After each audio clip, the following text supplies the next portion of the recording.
Save and Sound Day 3? Save and Sound Day 3? Sheesh! Oh, it's so nice to see all of you again. You've made it this far. Congratulations. This is Save and Sound Day 3, the finale. I'm your host, Hans. I'm the communications manager at Bedtime. But more importantly, you are watching Save and Sound. So, today on the lineup, we got Mutation, Genesis Noir, Figment 2 with a live performance from Stoy Snack, 140, Wander Song, Lo-Fi Ping Pong, Where the Water Tastes Like Wine, Lost Words Beyond the Page, Rhythm Doctor, The Flame and the Flood, and a super secret announcement from our part. So, we made you wait a little bit, so I think we should just start the show, shall we? Mutation. Do plants feel? Can they create music? Maybe after they were hit by a meteor. So, Mutation is a story about a secret community of mutants living in unison. Or are they? Today, we have a very special showcase by art director Niels and composer and soundtrack designer Alessandro Coronas. So sit back, relax, and let the sound soothe you. Let's tune in.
What a relaxing segment. Thank you so much to the people over at Die Gut Fabrik for the video. And shout out to Nils and Alessandro. So, we gotta keep the show moving. So, Genesis Noir. Jazz. Space. Story of love between cosmic beings. In this untraditional point-and-click adventure, you ripple through space and time. And now we have a Save and Sound exclusive where you can follow the devs as well as sound designer Tom Skillbard, really cool name by the way, in a little chat with some gameplay in the background. Let's tune in. Cool. All right. Hi.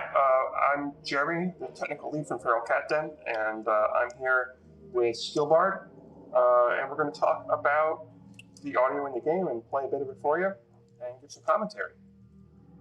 So let's Tom and Vince, you guys can introduce yourselves. Cool. I'm the one called Vincent. And I'm the one called Tom. Yay. Yeah, we made all of the music in the game. And most of the sound. We also have a third Skillbardian called Jo, and she contributed some sound too. Cool. So let's get started here. Yeah, play a bit of the beginning of the game for you.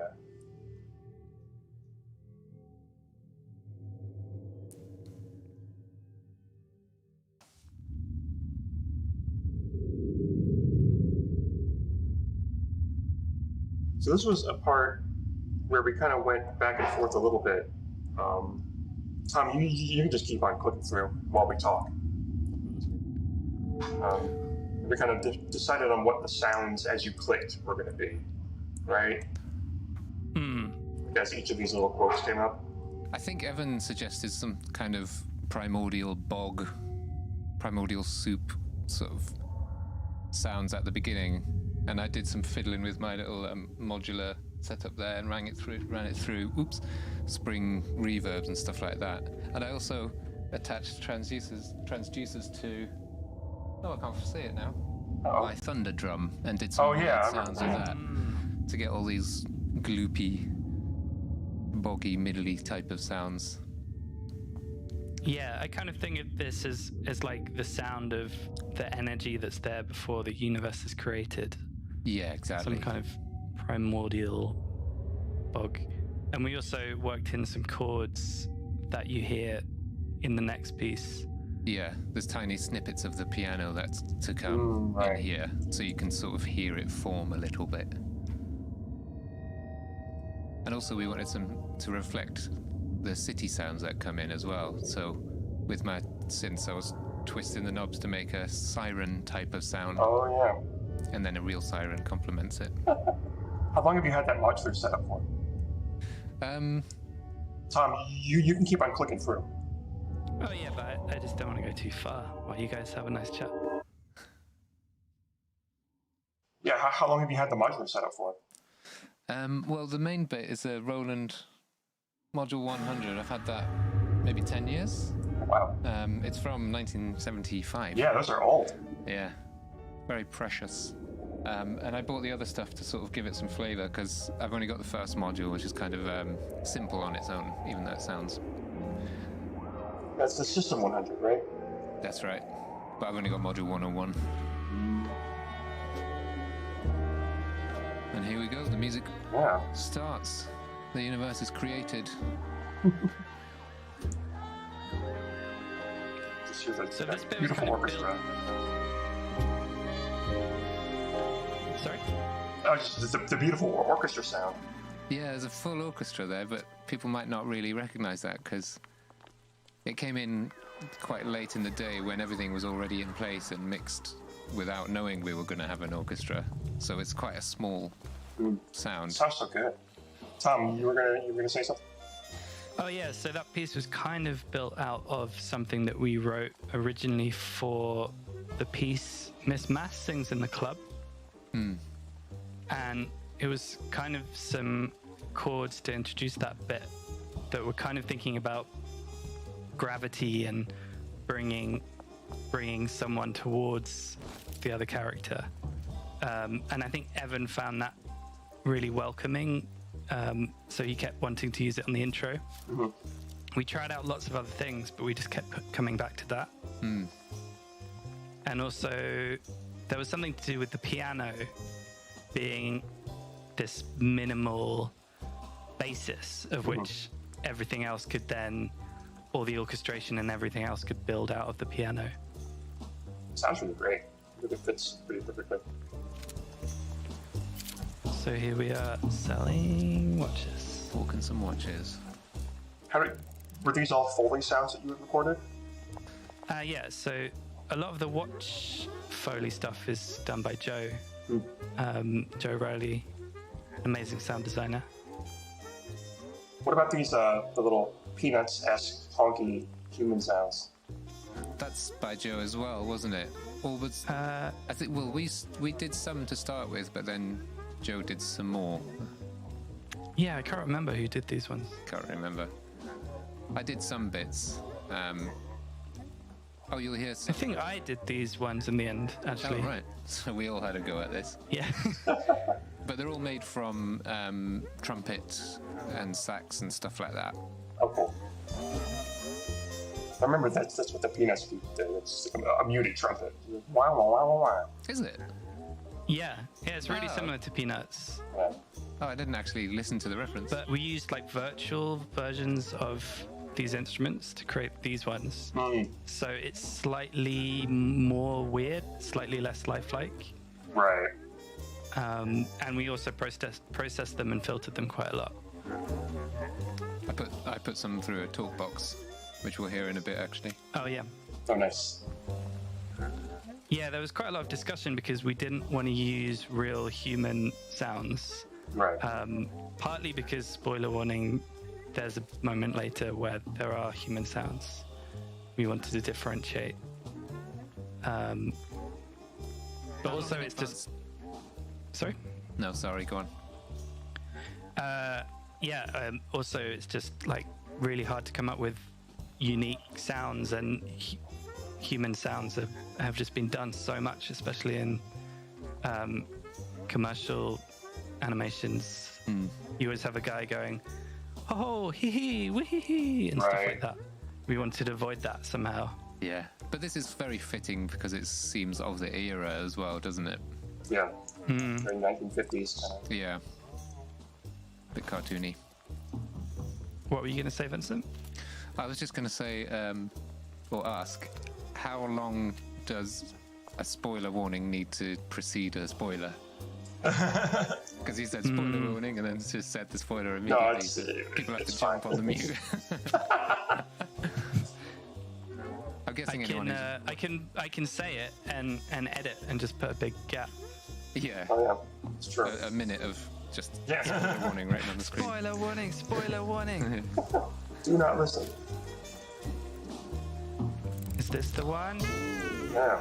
Oh, the dirty customer. This is cool. These drums weren't like written for this. When we had Salim Rahman, an incredible drummer, in the studio, we had quite a lot that we wanted him to play exactly as we had programmed in our demos. But then at the end we had an hour left and we just said, play some stuff.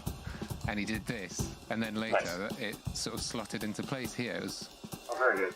Very fortuitous. Has he gotten to play it yet? Sorry? Has Salim gotten to play it yet? No, he's not much of a gamer. Darn. He is quite a jokester. He occasionally, just out of the blue, just sends weird jokes. And I've got some examples here if you want to hear them. Perhaps later. Yeah, okay. Oh, they're not like... No, I know. But Okay. staying on topic. They're really pleasant. Yeah. Is that full orchestra again? Oh. That was you had hired an orchestra for a different project, and you had like an hour left over. Time. An hour and a half, I think. We dedicated half of our big session that we had to Genesis Noir bits. Wasn't like leftover. We actually, Right. Okay, so you did plan. yeah. Gotcha. Yeah, that was a big surprise when you heard this. Like, oh, by the way, we hired an orchestra. Yeah, where we sort of, it wasn't last minute, but we didn't have that much lead time, and we thought it would be really nice to keep quiet about it, and then all of a sudden just deliver these new bits of audio with full orchestra on it. Did you love it? Oh yeah, Excellent. it was absolutely a surprise. In the apartment, no, I think this was the first thing we made sounds for. Yeah. Mm. Yep. 4 years ago. Yeah. This was our vertical slice we had you make sounds for. Yeah. And then, of course, we went and like redesigned this whole space a little bit. Yeah, you guys added a lot more stuff to help with the characterization. Yeah. It works really well. Yeah, we redid quite a few of these sounds as well because of that, I suppose. Oh, play the record, Tom. Here is what I mentioned earlier, where we had the horn vocal things going through a talk box to give it a bit more, because it needed to feel more songy. Right. This is actually like a further abstracted version of the song that we hear Miss Mass sing later. Oh, spoiler alert. I didn't even say spoiler alert. Thank you. Game's ruined. Yeah, yeah. I think I've done all of them now. How long is that little song? This one? Yeah, the one on the record player. This little loop. I can just check right now. No, I'll go for it. I think it's like 2.5 minutes. Wow. Have you found it already? No, I'm just trying to remember. I'm probably wrong, you know me. Yeah, a lot of you guys' loops are surprisingly long. Yeah, we just wanted to make sure if someone was in this apartment for an hour just playing around, that it wouldn't be too painful to keep listening to the loop. And there were also moments actually where we thought something was going to be a big deal. So we made this 7-minute piece. And then when it came to the game getting pieced together more, it's like a 30-second Right. passing moment. Right. Yeah, that happened quite a few times actually. Yeah. This loop is only 50 seconds Okay. Oh, okay. actually, which is quite short for us. But it's extracted from a 4-minute loop or something from the club scene. I think. Yeah, that's one area where I didn't do a lot of optimization or anything. Like I didn't really clamp down on you guys about like length of loops or anything. Well, I remember asking, do we need to think about file size and stuff like that? And you said, nah. Yeah. So we went mad. Yeah. I remember you saying we shouldn't put loads of like plugins and processing on the F mode events. Yes, But that we was the did thing. end up doing a bit more of that. The convolution reverb kind of stuff is pretty intensive. Yeah, we had to strip back some of that, I remember. Yeah.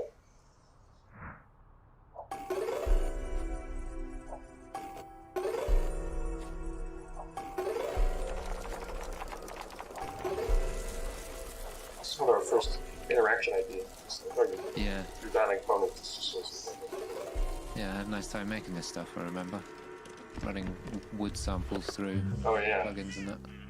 I think the music after this we originally wrote for the trailer. Yes. Oh, that phone call, that's what I was talking to Jeremy about this earlier. Oh yeah. Made this phone with and hacked sort of these microphones for use, especially for that little bit. Yeah, you can plug it directly into the mixing desk with the console or whatever. Yeah. It's a good technique. We're doing a longer version of this piece for the soundtrack album. Oh yeah.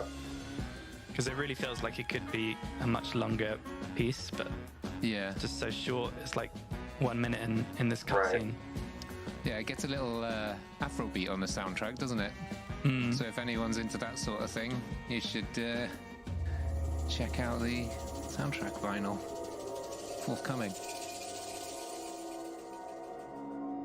There's more of the Waka Waka audio, the voices behind the door.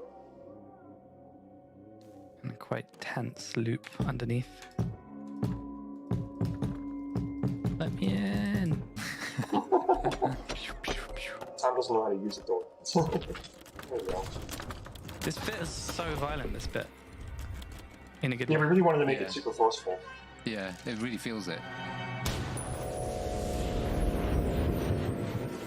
And then did we write this for the titles, or did we write it as a sweet This was divorce just from picture? Yeah, there were a couple of pieces we started before we really saw much of the game, just as like studies, I think, to work from later, if I remember correctly. And this was Miss Mass theme, which we just chopped a bit out of for the title.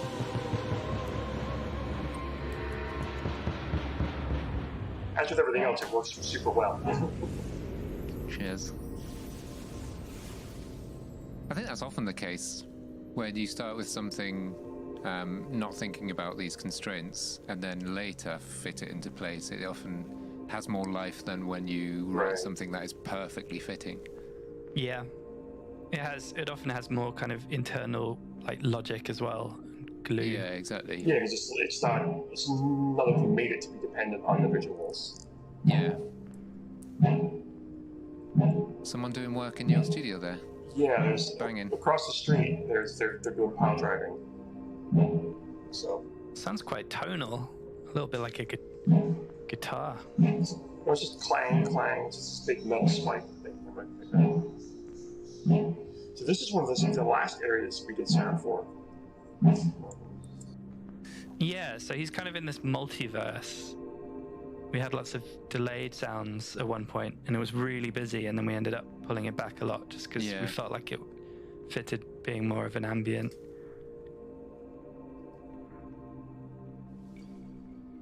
Yeah, it would have been nice to hear all of these different versions of the universe, but it's just a cacophony. Yeah. You just can't do it. And here's the first Fishinger bubble interaction. Yeah, that was our internal name for it after Oscar Fishinger, one of the early kind of motion graphic style animators. And the music setup in this scene is a bit complicated. Yeah. There's Yeah. like 4 different variations of this theme that change as you go through the game. Yeah. It gets busier. Like the more kind of stuff you discover, the more layers and the more improvisational noodles get added. Yeah. We wanted it to feel like it was sort of ideas being pieced together in No Man's mind when he's looking at the objects. So right here, it's pretty sparse. He doesn't really have a clue what's going on. But then later, it's a much fuller piece with fragments sort of talking to each other, like synapses of the brain. No, it's really cool. Like I'd never heard that bit before. There's like the logic behind the track. Oh, right. So it's cool to see that you guys put like as much thought into like the musical logic as we did into like the scene and prop placement logic. Yeah, I think we do that. With this game especially, everything came from ideas. I don't think we ever sat down and were like, well, this is cool music, Right. and plopped it in.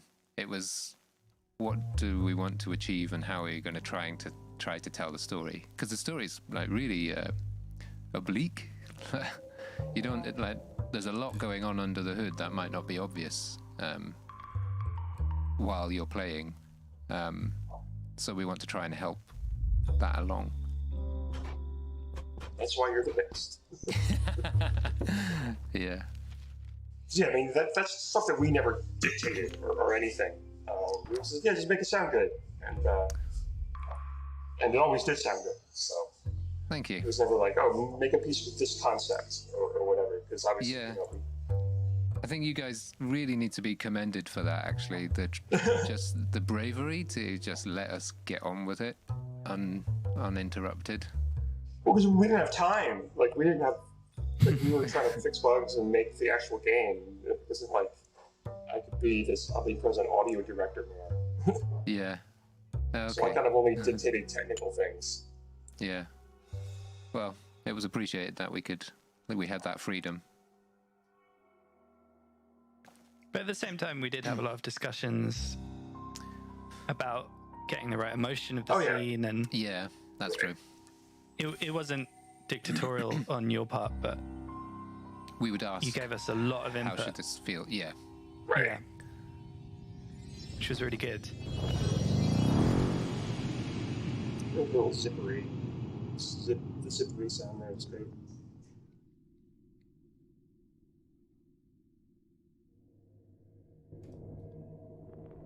So this level is Starstruck, I think. This is where we introduce Miss Mass's theme, is like she sings the song.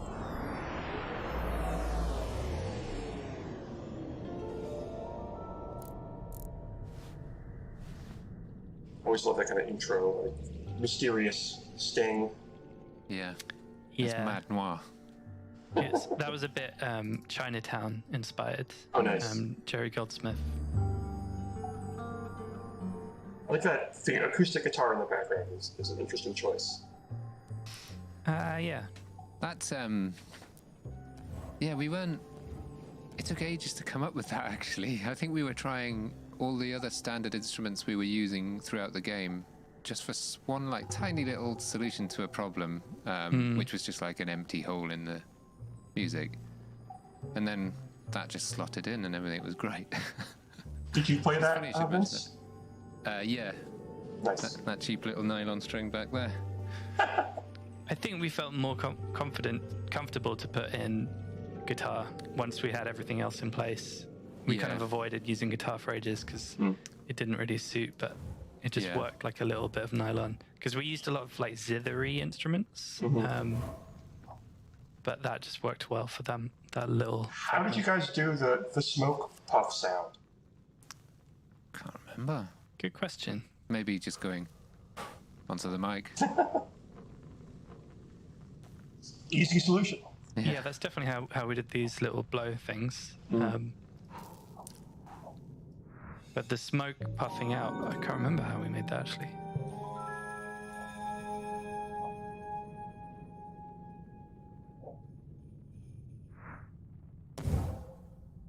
Just thought there's actually other guitar. There's electric guitar in Yeah. Golden Boy's theme. That sort of surfy stuff. Yeah, I love that sound so much.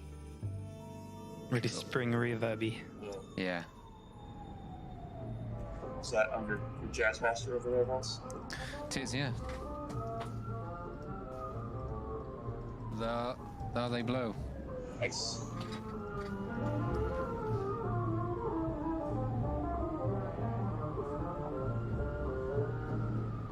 This was actually another piece that was just a jam that we built up upon.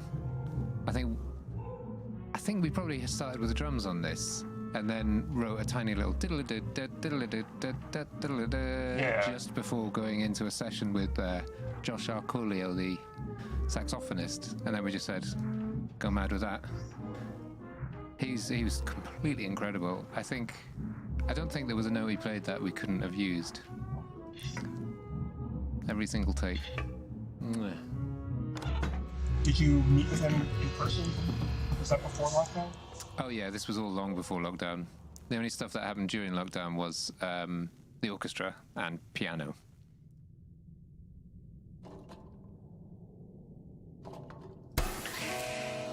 Which we hear now.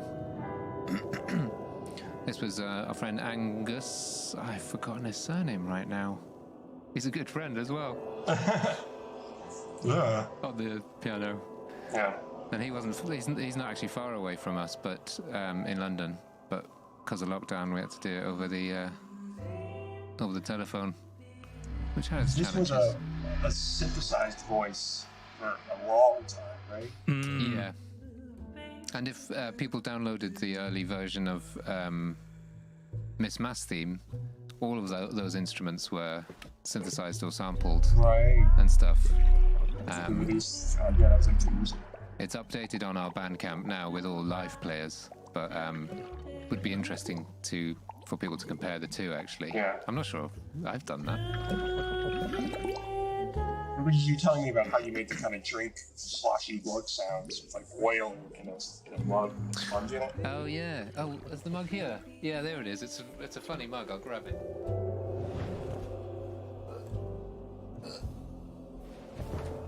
Managed to reach. It's The whoopee cushion. It's a whoopee cushion mug, and because of that, it's got this funny spout inside. And if we fill it with anything, but I used quite thick oil, so it's nice and gloopy.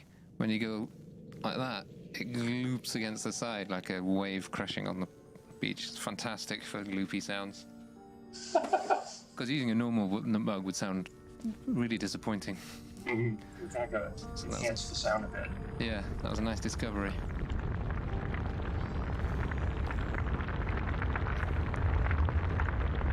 It was kind of like really juicy, boiling kind of sound.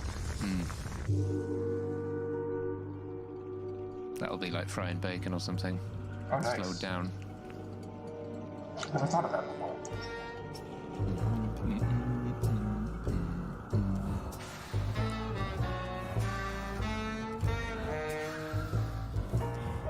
Do we get the surf guitar here? No, I don't think I so. don't think so. Perhaps on the soundtrack, the vinyl. There's some interesting, what's the word? Problems? Challenges when we've been putting together the soundtrack. In this one, for example, this is quite a short loop. So we've only got this loop and then the saxophone doing some soloing. But it's not a full song, but I'm really keen on this bit actually. So maybe Yeah, it's great. It's great. We really wanted to include it on the soundtrack, but then you have to find things to fit holes and make like a song structure. So perhaps we recorded some guitar. I can't really remember. You'll have to buy the vinyl and find out. There you go. Yeah, it's a really interesting puzzle. It's kind of like doing a remix, but it's not allowed to sound electronic or manipulated. Like it needs to sound live. But you only have what you have unless you record extra stuff. And sometimes there were like alternative takes that we didn't use in the game that were helpful. But sometimes we just need to record something new. And we've come up with ideas like we're recording some vocal skits and stuff like that. Some beat poetry and things. Nice. It's a lot of fun. How'd you guys do the sound of like him popping out of the cigar? These kind of like squeaky. It might be a cigar mouth sounds. pop. Oh, these squeaky sounds. I think we may have got from a library, like because we were going for a really cartoony thing. And it really reminded me of Day of the Tentacle when they climb out of the the chimneys. That's right. Yeah, I remember that. And that was super Looney Tunes, Hanna-Barbera type sounds. It was pure that at first, but we toned it down a little bit. Because we wanted that feeling, but not full on. This isn't a cartoony game, really. There are cartoony Yeah, moments there's always like when he just shoves the cigar in his jacket. Yeah, I mean, there are cartoony elements for sure. Well, cool. I think that's all we'll have time for. That's the end of that level. So yeah, thanks so much for joining me and playing through a bit of the game and talking about it. Our pleasure. Yeah. It was lovely. Yeah. It's really hard to play and talk at the same time, actually. Yeah, it's an acquired skill. Well, great. Yeah, we'll catch you guys later. Cool. See you in a bit. Ciao.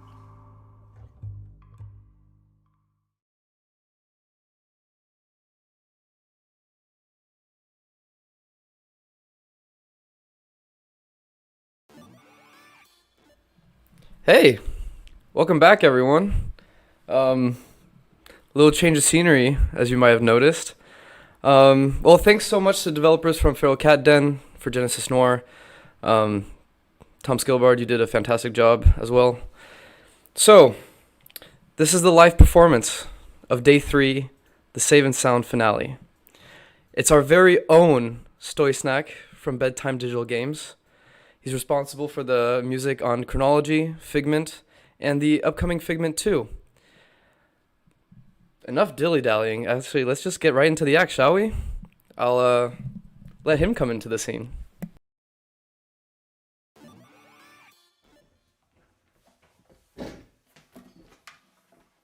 Hey everyone.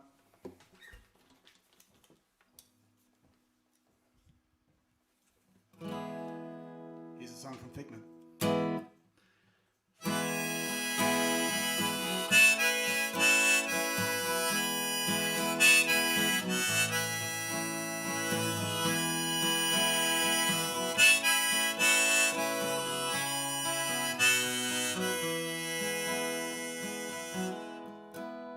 I'm coming back to the surface through the alleys of my mind.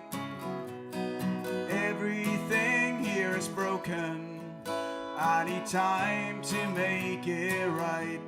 So hold on, and there comes the day, and there are sights you must see to believe them.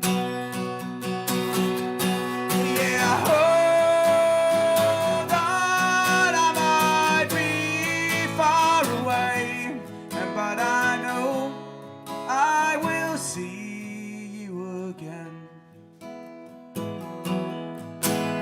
This tangled walk down these pathways I must take on my own. Obstacles and conundrums that lie on my way back home. So hold on, and soon comes the day, and there are lights on my way that will lead me. Yeah, hold on, I might be far away, but I know I will see you again.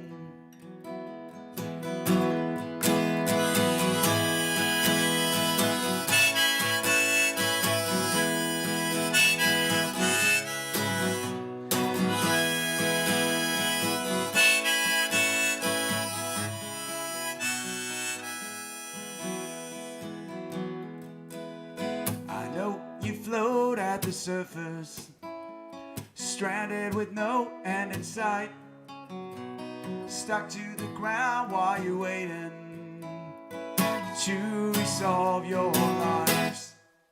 So hold on, and soon comes the day, and there are things that are still worth believing. Yeah, hold on, I might be far away, but I know I will see you again. Yeah, I know I will see you again. Yeah, I know I will see you again.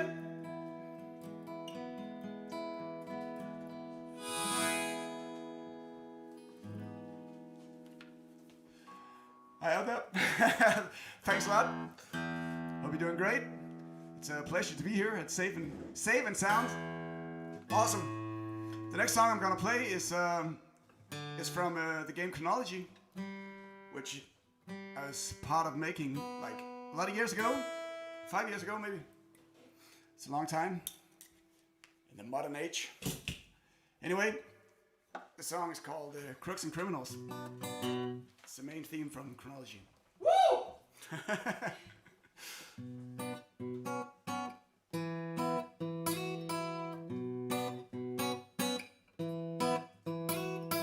We all pray to be unsaved. We all slave to get out of this place.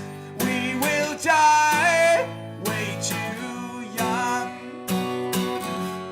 Could we just somehow go back and then take a few turns differently?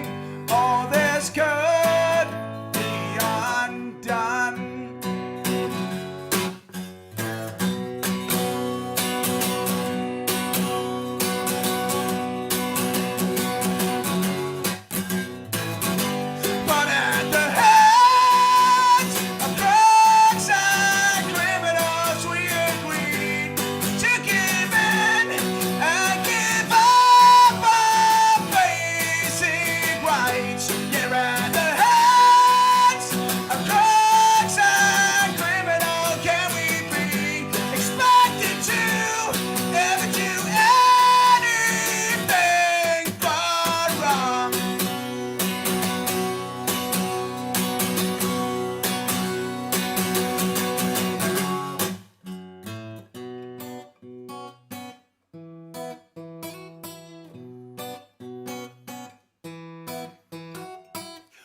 We're all pawns in this chess game. What we got, every contribution we will make for the greater good.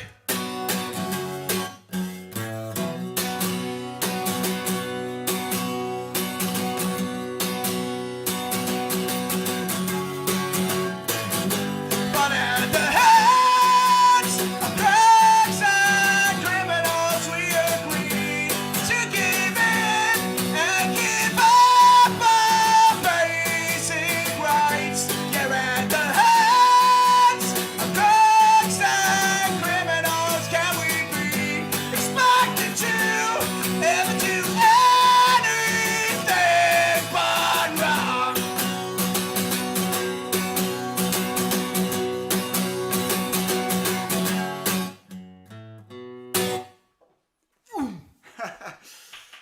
Thanks a lot.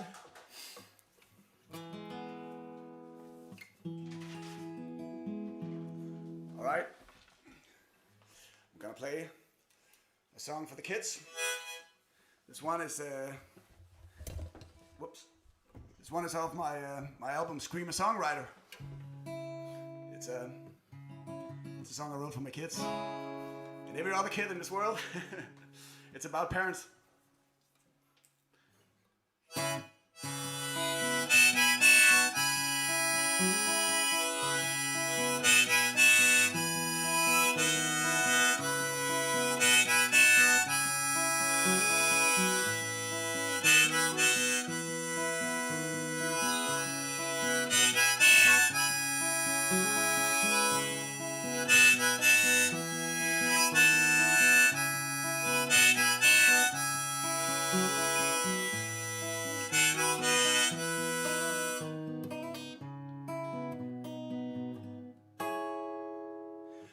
I've got a secret for you. Most grown-ups here are wrong most of the time, and they feel insecure about their choices in lives. They're mostly kids who grew back and forgot all about what they were taught at the playground, so they bully and shame and have a hard time to share. And while growing up will not kill you, you surely won't feel any stronger. So take your time, here's your chance. With catastrophes alongside great inventions.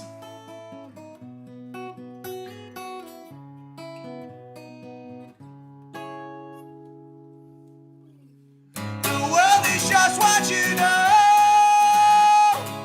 That parents are not all that they're cracked up to be. Go out and learn on your own.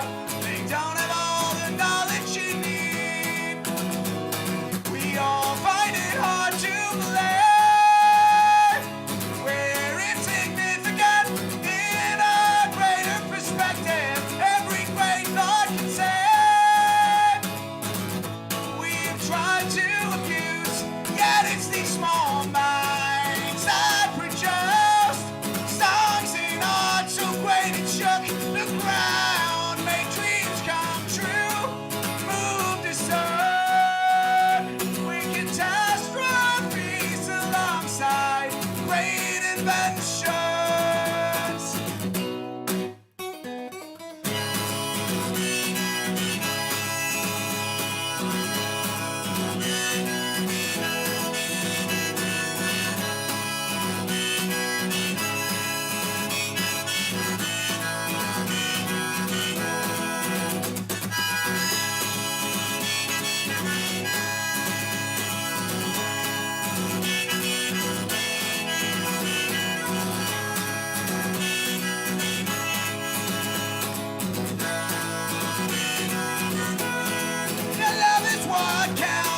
No, don't change.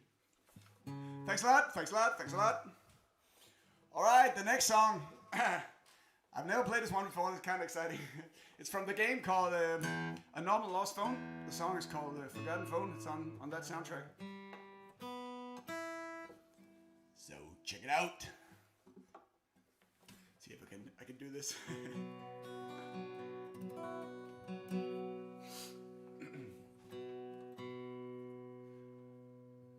I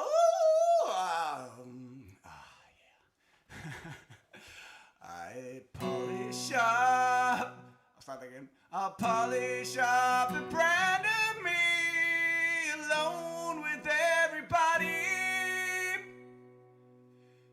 Juxtaposing pictures in the wet paint.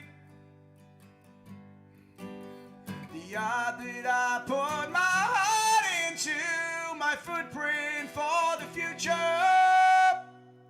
Traded in for smiles and upright thumbs. But in this place, we're all made of stardust. Just specks in space. Space is all that's left us. When the spotlight fades, I'm not so sure we will leave anything to shine.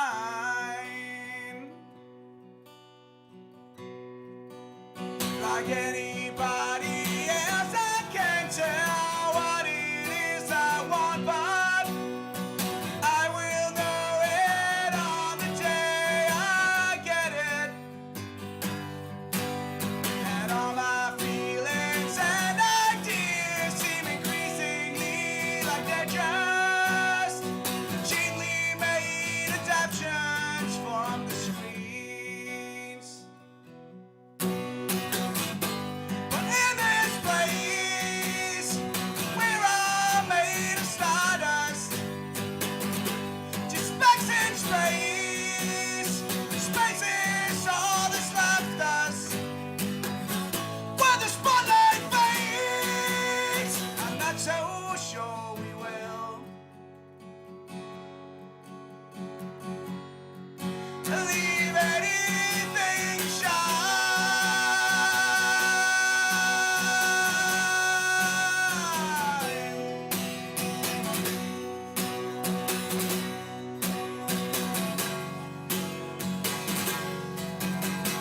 I forgot my phone when I went to spend my night. And when I came back home, my girlfriend was sound asleep. And my phone left on the table without messages and calls. So I wrote this down to make sure this night wouldn't just disappear.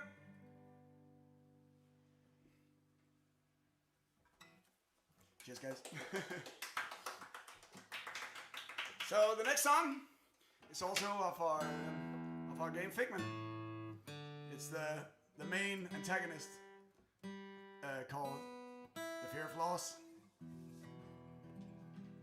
This game is taking place inside the mind of a person, where everything, all the concepts you can kind of imagine is inside your head is physical things and characters you can meet.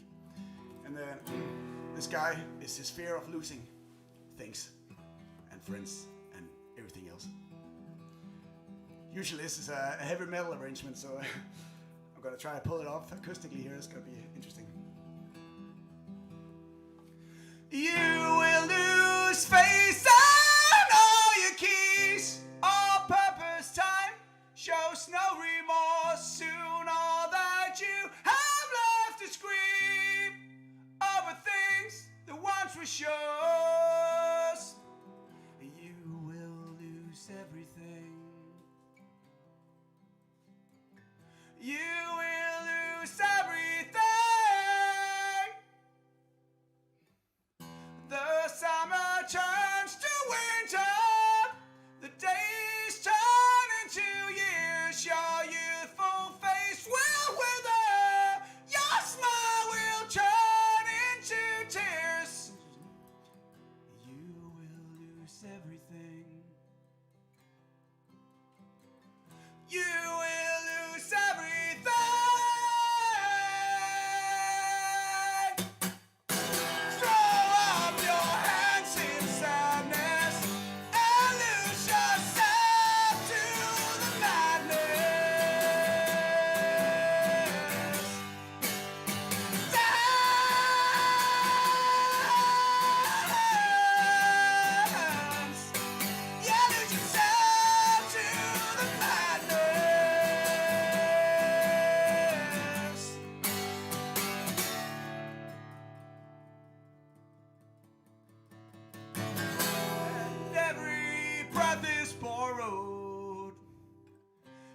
draws you closer to the end, and each heartbeat a countdown to losing family, friends. You will lose everything.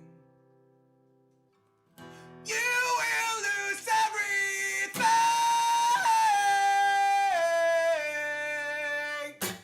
Throw up your hands in sadness and lose yourself to the madness. Dance.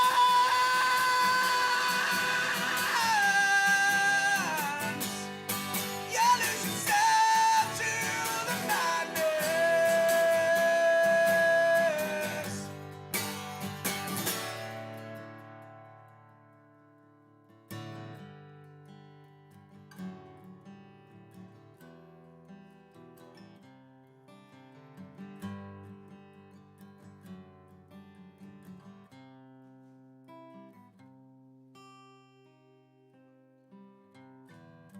Yeah, everything dissolves in time, but things still count while we're alive.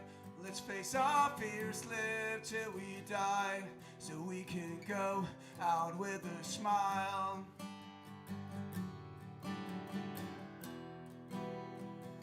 Let's make this count while we're alive. Throw up your hands in sadness and lose yourself to the madness.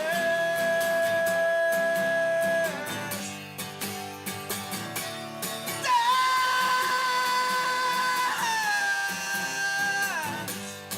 Yeah, lose yourself to the madness.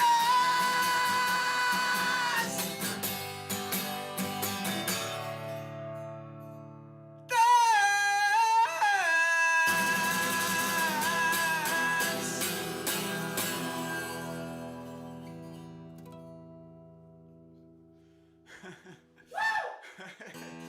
Cheers, guys. Thanks a lot.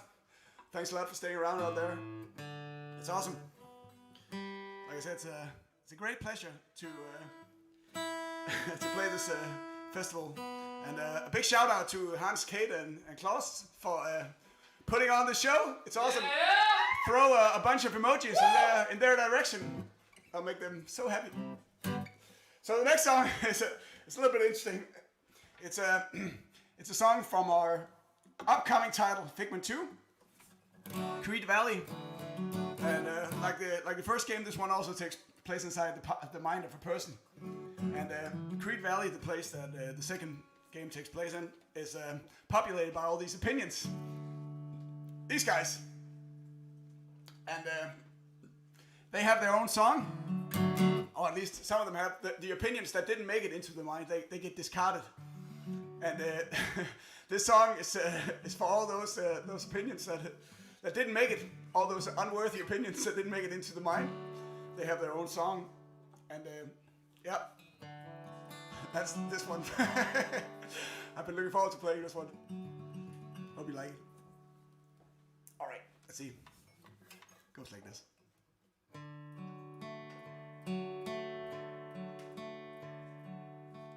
Seatbelts are for the weak. The chemtrails will kill us. Climate change won't affect me. I can still drive 'cause it's only my 5th beer. Crystals will heal my leg. Vaccines cause autism. Those new fax machines are great. A silent fight is a wasted opportunity. Nobody knows all the trouble we see, but we're all firm beliefs, and someday we will be set free. Pineapple pizza rock. Real men should not cry. My stepdad is kinda hot. Daughter to go with this growing mold. Kids should be seen, not heard.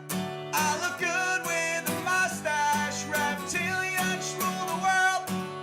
I pay all the toilet paper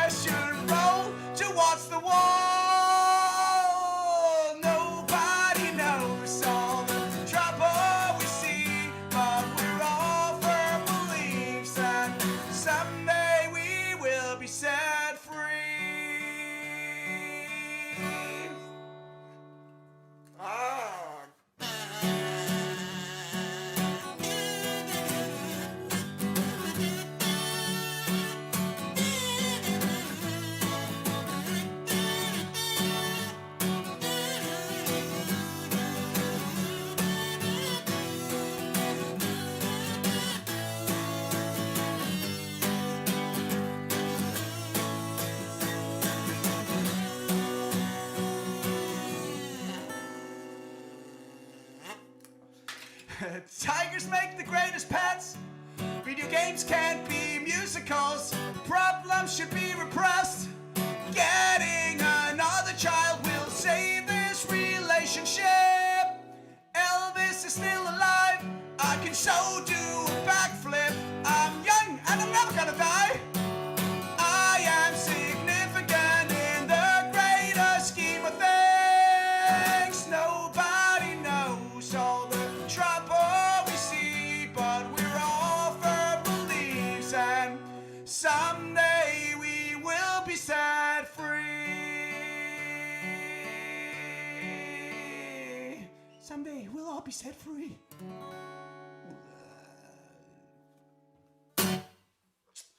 Thank you out there. Woo! Woo! Yeah. Awesome. So the next song is from the first Figment game again.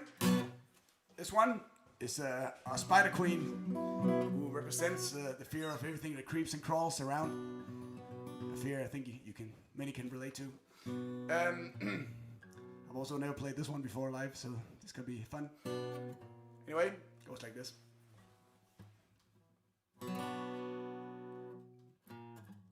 Not exactly like that, but more like this probably.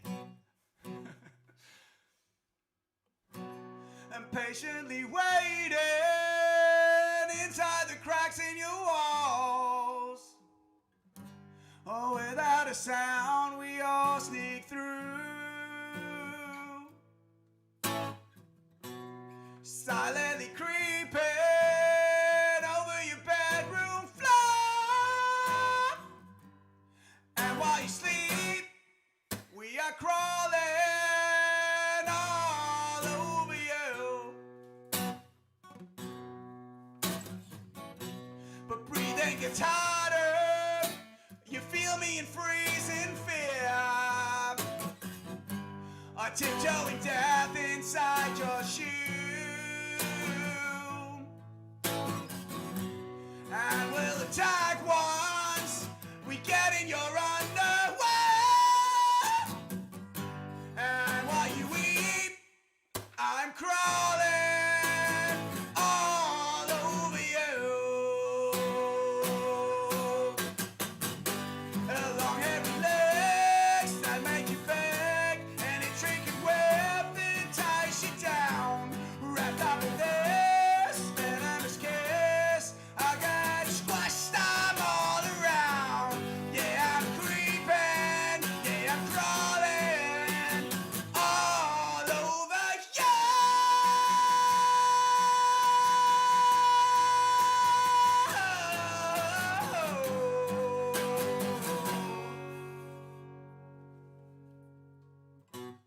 Cause now we got you trapped like a bark in my web, all tangled up in my cocoon. And I'll suck you empty, leave you dangling, dry and dead. And while your flesh creeps, we are crawling all over you. My bites make you ache until you break. It's just like a fly you're gonna drop. Wrapped up in this venomous kiss, yeah, get squashed with me on top. Yeah, I'm creeping, yeah, I'm crawling all over you.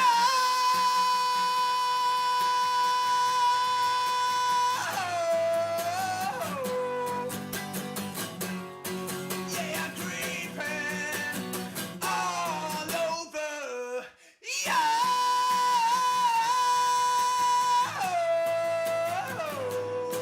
Yeah, I'm creeping, crawling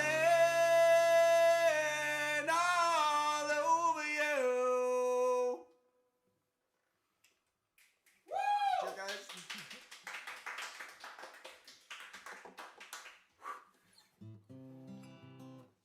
All right. I'm gonna play yet another Figment song here. This one is also from Creed Valley. This is a a song sung by one of the inhabitants of Crete Valley called The Jester. I'm just gonna move back one step. Can you pass me a glass of water? Do we have one?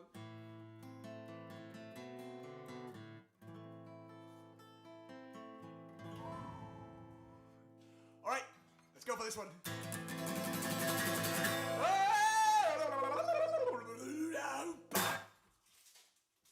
Oh, thank you, Hans. Again, big round of emojis for the arranged people here. The derangers. Cool. It's awesome. And congrats on making it this far into my set. This is gonna be the straw that breaks the camel's back.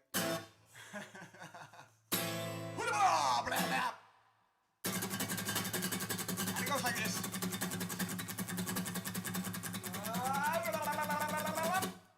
That thing's so fell apart, man! Everything you still eat at. Wake up while you still have the chance! Yeah, there's a party waiting! So get out of your head! Better control yourself and dance! There goes sobriety! And you're a ton of fame! Forget your symmetry and dance along with me! Dance like an idiot! Dance like an idiot! Come on, mentality! Forget your destiny! You got that identity! Come sing along with me! Dance like an idiot! Dance like an idiot! Go!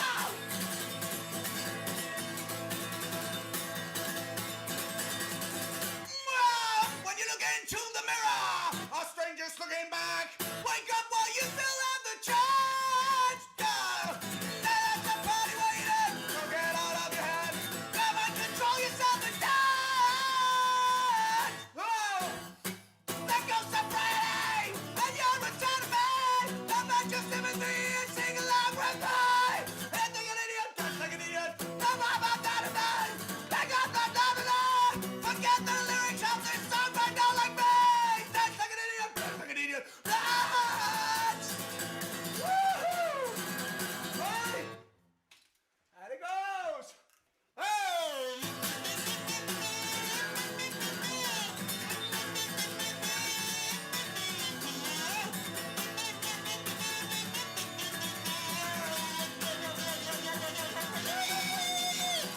Dance like an idiot, dance like an idiot. Wah! Ah! Woo!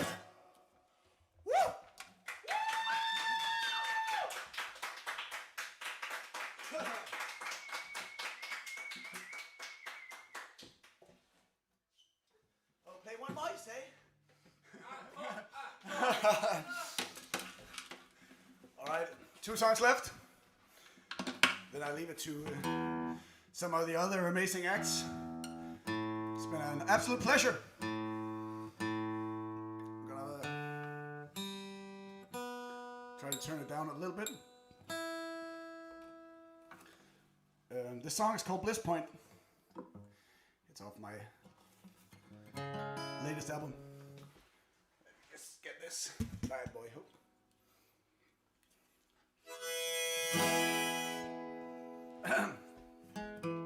Thanks again. Hello, everyone.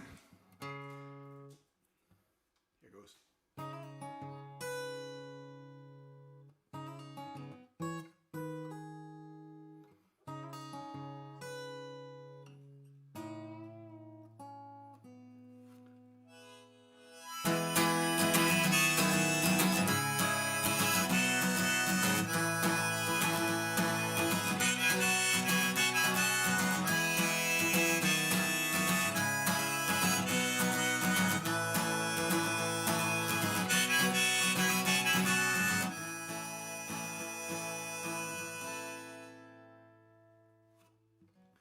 Here in the light of burning sativa and the last rays of the setting sun, under the sky far from loss and surveillance, only laughter breaks the silence. We're too drunk to plan tomorrow, still not completely numb,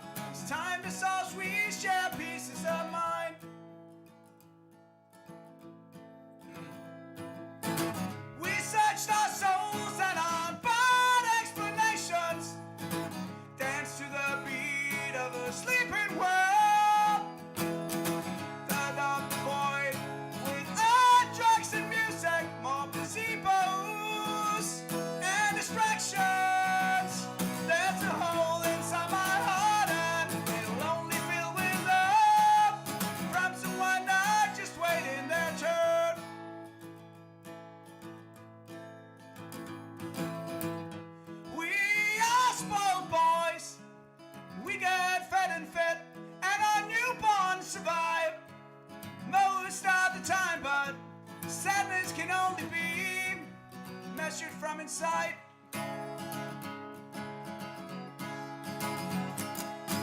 Yeah, it takes courage to die for your ideals, but dedication to live by them. Where are the elders in this village? I can seek out for the wisdom of a lifetime. There are roller skating hipsters, all locked away in homes. Our roots are buried as our stories die.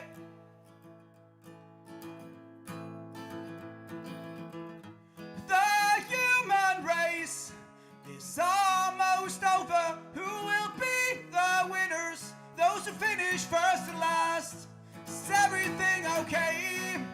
Should we feel ashamed? Your thoughts won't count.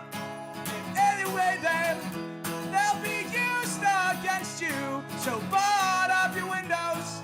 Is everything okay? Or is it just me?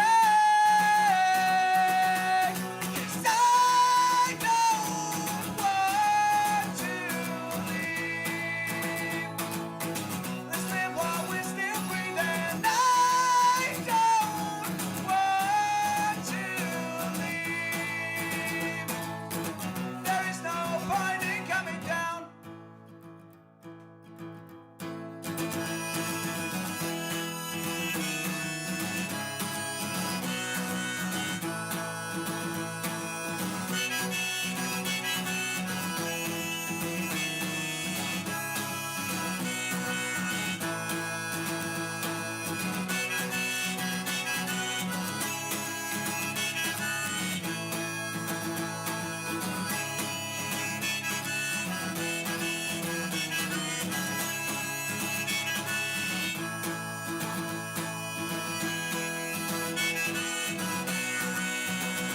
Now the drugs won't set us free, and the world takes nothing back. It's up to us to make our time make sense.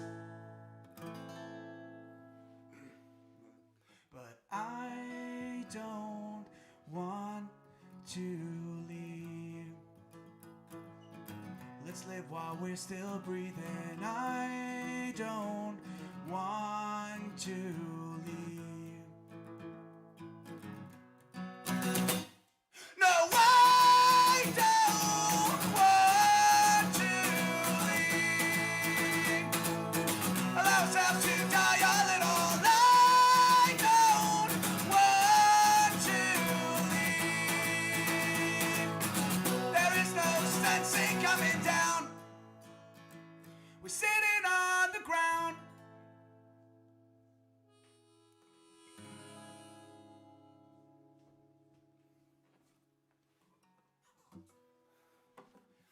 All right, thanks a lot. Here comes my last song. This one is also off the upcoming Creed Valley, Figment 2 Creed Valley. You can go wish it on Steam if you want to. Thanks once again for letting me be part of this cool thing. Hope it'll return next year with all this glory. Other than that, this is the title song from Figment 2 Creed Valley.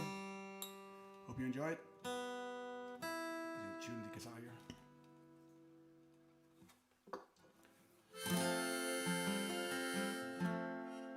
Thanks a lot.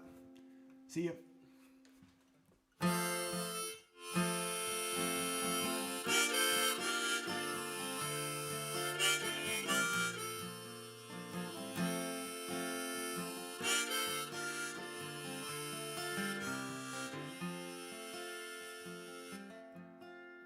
I think I'm back at the surface now. Yeah, my head's been gone for too long. Looking for things that I didn't need, but now it's time to move on. Wherever we go, a home is not a house. As long as I'm with you, we'll work it out. This tangled walk down these pathways, we'll make it out if you hold change. Maybe it's okay that they don't turn out like we planned. Nothing stays the same. The only certainty I know, there's a million ways to work it out.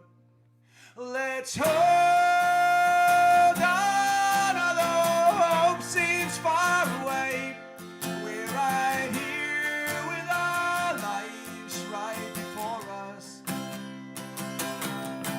Yeah, hold on, and today might be the day that we'll find who we are once again.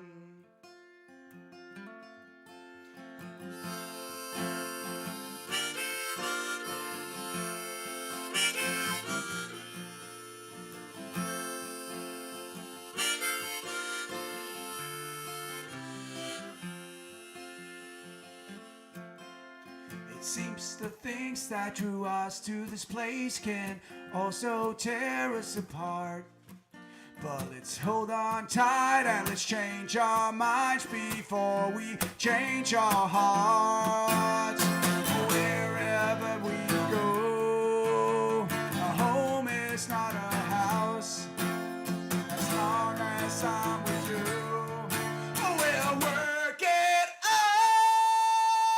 out. So hold on, and I think we'll be okay. And there are lights on our way that will guide us. Yeah, hold on, and today might be the day that we'll find who we are once again.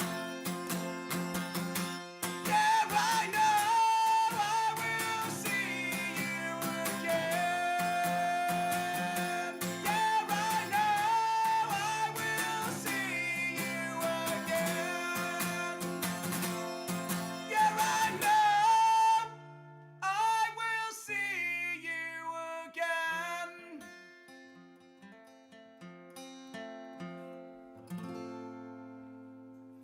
Thanks, everyone. Take care. Bye bye. Awesome.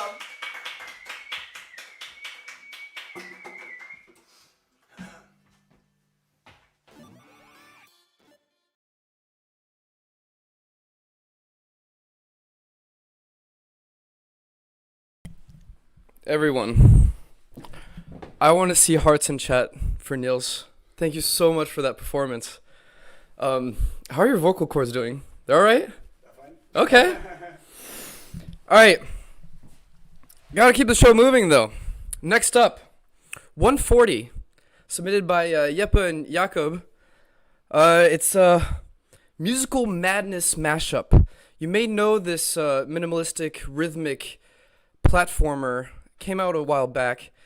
They've provided us with this exclusive mashup of sounds, bright visuals. I don't think I need to describe it more than that. You should check it out for yourself. Let's tune in.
All right. I think we had some technical difficulties there.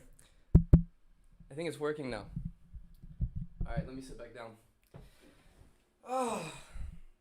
So, thank you, Yeppe and Jakob, for that fantastic video. Next up, Coin Crypt, Wonder Song, and now Chicory. What ties all of these games together? Well, it's the one and only legendary Greg Lebanov, a staple in the indie community. It seems as though every project he touches, it needs these colorful and bright visuals as well as some beautiful sounds. So, today, we have Gordon McGladdery from Michelle in the Pit, we have Greg Lebanov, and we also have M. Halberstadt playing some Wonder Song for you and just chatting about the game. Let's tune in. Thank you. Do you want me to turn the game audio down? No, it's okay. I can do it on my end. Cool. They're pretty obnoxious menu sounds. That's so good. They're great menu sounds. Great menu sounds. Okay, I'm starting recording for y'all. Okay, yeah. Mine's going in a sec. I've been recording for a while.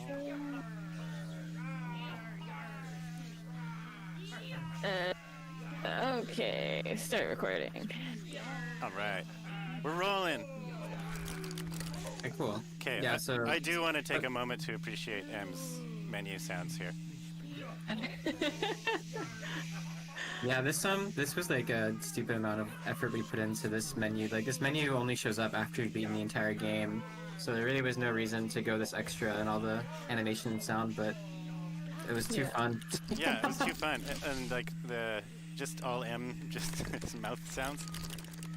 Yeah. Yeah. The best sound I design helped tool too. of all. I'm in there too. Greg too, yeah. We Oh, yeah, both that's just sat and Yeah, just sat on a microphone and did stupid Yeah. shit for like 3 hours, and then I'm at the part to that. Yeah, and then all our yars. Or wait, M, were these the yars that we recorded at that party at your house? Or was that or was these separate? These yars I think are just me and M. Yeah, it was just the walla we did at your house, yeah? Yeah, we'll get to no, the... Greg and I did some, but then maybe I combined a few from that Walla session. Right. Okay. I can't Yeah. remember, but I think The Walla will definitely show up in this.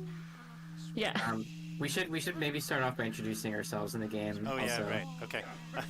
You go first. Okay. Well, so I'm Greg, and we're here to talk about Wander Song, which is a musical adventure game where he plays a bard on a musical adventure. So I did like direction and writing and programming and story stuff, and I'm here with ... I'm Gordon. I did the music. Yeah, you did. Yep, and I'm M, and I did the sound design. Yeah. Woohoo. So let's go. We're rolling into part of Act 3. We're skipping the beginning. Yeah, we're just kind of, we're doing a quick tour of a random part of the game. So we all want to talk about Act 3. Everyone loves that part. So, From this yeah. scene. Yeah.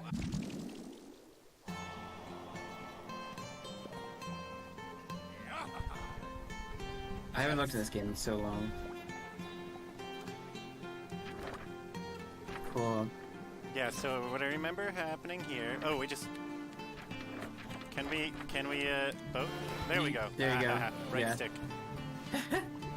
Yeah, are you using the gamepad keyboard? Yes. Sweet. So yeah, this part, yeah, you're on a boat. We recorded this, I think, yeah, all three of us are singing in this one, plus a couple of friends. Yep. Good This chat. song Yeah. is, like, really fun to do. So much fun. Yeah, This song is the reason I'm officially an artist on Spotify. Oh. I remember the guitar, despite it sounding very simple, took me a really long time to nail this. This is actually you playing live, right? Yes. Kinda? Yeah, yeah. That's great. Yeah, it feels really cool. This whole section of the game, there's like, I feel like 90% of this game was just like, really fun, cool idea that I didn't have a good reason to do, but it's like, I just really want a section of pirates. What does that have to do with the musical adventure? Nothing. Yeah. If you listen very closely to the fish jumping, also are singing along. Yes. Oh yeah. Very subtly. Yeah, we can get up close to those elsewhere. Yeah, right. Um, At the dock. so yeah, if you go left from here, Gord, or like up and left-ish. There's like basically the place we started from. I think if you go back to there now, you'll be able to enter it. Oh, okay. That island there, that green one, in that little nook. There you go. There we go. Arr. Nar or yar. Good one. Yeah, so this is like the pirate town area, which this is actually where you start the act, before you get access to the boat. I remember like this whole island, there's like really cool ambience. There's like this like really cool jungle ambience and stuff. And we did some really cool things just for this area we're in right now, where like it's like depending on which area of the screen you're in, you're hearing like the boat like rocking in the water and the like just the water splashing here. But if you go to the right, you kind of hear like the town off screen, or like the jungle, which is like up from here. But it was really complicated. To the left if you go, and then up to the cliff. But yeah, it was really complicated to implement. I remember we had to draw a diagram to figure it out. Yeah. I mean, we didn't have like normal audio implementation stuff that most people use. Like a lot of this was done by hand with like a game maker tool thing that I had to make for the game. So it was like, and we'd be like, yeah, well, you need like crossfading ambiences, and I was like, well, I guess got to figure out how to crossfade ambiences then. Yeah, right. And then this part was fun because we have our localized instruments. Oh yeah, that's right. Yeah. Yeah. So as long as like 3 billion layers that come in and out depending on which part of the screen you're on. Little hang drum. Oh yeah. Okay, this is the part of the game where like everyone in the town is like idolizing you, so they all react when you go by. Right. And that was all VO. VO in this game is so fun. I know. We recorded all of it. Yeah, Here's our we should singing, talk about that. Here's our singing fish. Oh yeah. I don't think there's actually any key though. They're like in key technically. They're just not like smart or How anything. in key They're can just you random. expect the fish to be, though? That's true.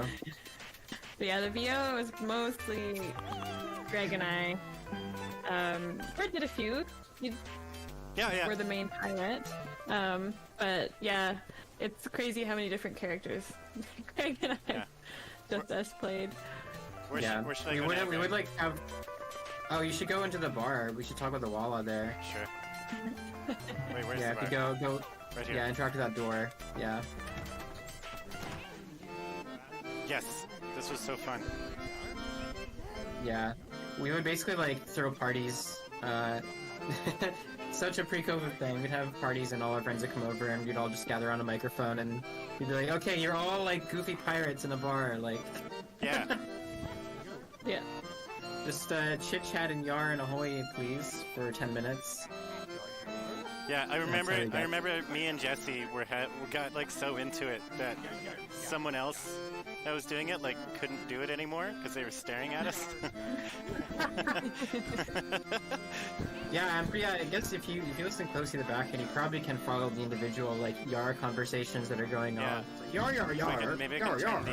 maybe I can turn the music down.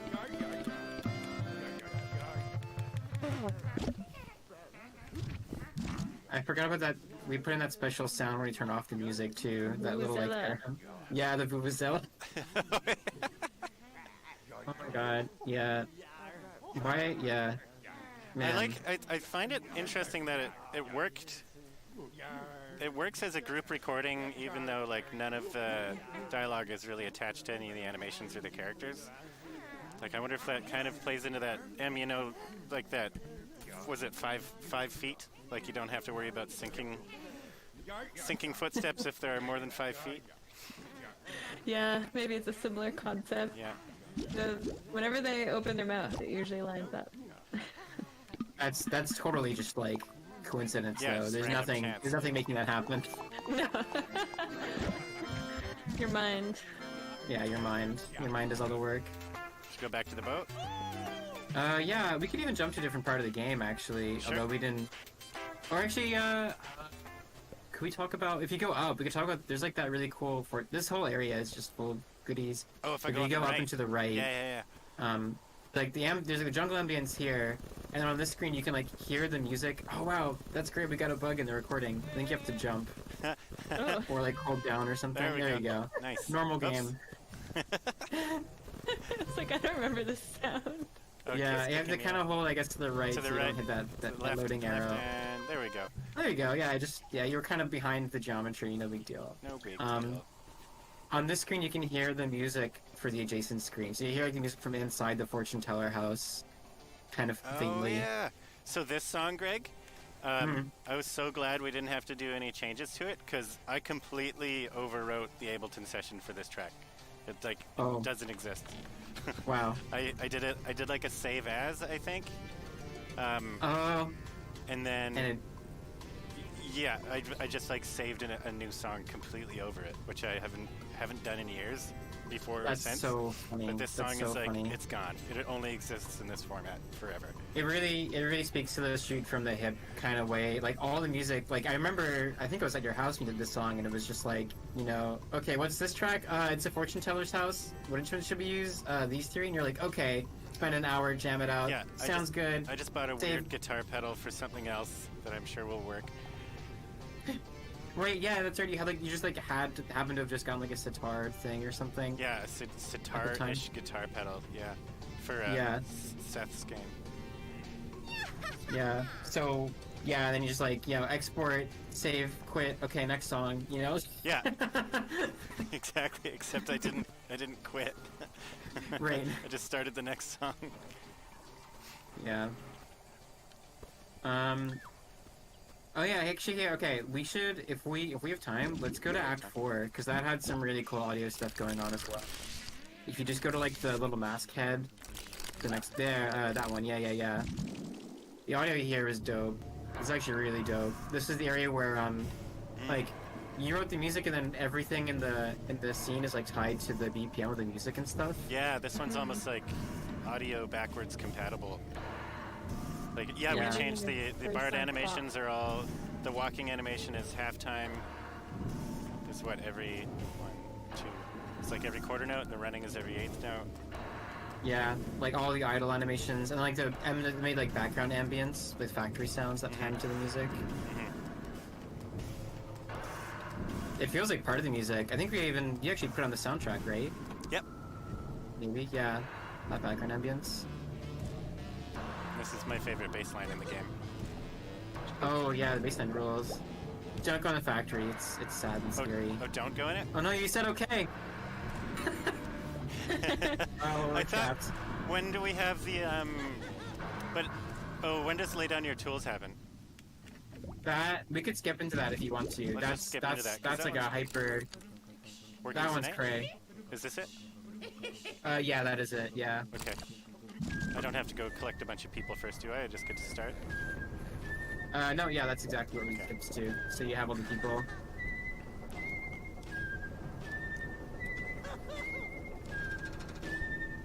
That guy's already whistling. Oh yeah, usually you don't hear this explanation during the music thing, Right. so... Because you've already done this before. Oh, yeah. Got it.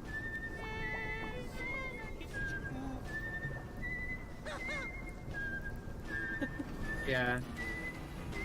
This song I remember was done really far. Like you did this song like way, and I think we skipped ahead like 3 or 2 acts or something. Yeah. To write this song in. Wait, which button am I? Oh, I sing it in, of course. Always singing, yeah. But yeah, you don't even do the call. You have to do the notes that Miriam is telling you to do. Oh, right. Do the Yeah, theme it's song playing part. 2 songs at the same time right now. Yeah, she's kind of like whistling over the background music, and if you Yeah. do her thing, then it interrupts the. Yeah, isn't it playing the Cole song right now, though? It is, but then if they trigger this, and then it's like Oh, yeah. There we go. new song. Yeah.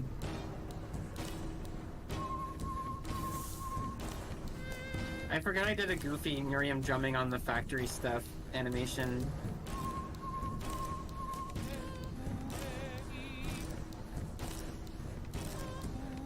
Oops. There you go. Yeah, so He what we just did... pulls out a fucking tuba. I forgot. Oh my god. And then, I have to get higher up to... Or can we see You have to- you everyone have from to the do- screen? Yeah, you get all these. Yeah, I got this guy, and then you can go up. Whoops. This is a complicated one.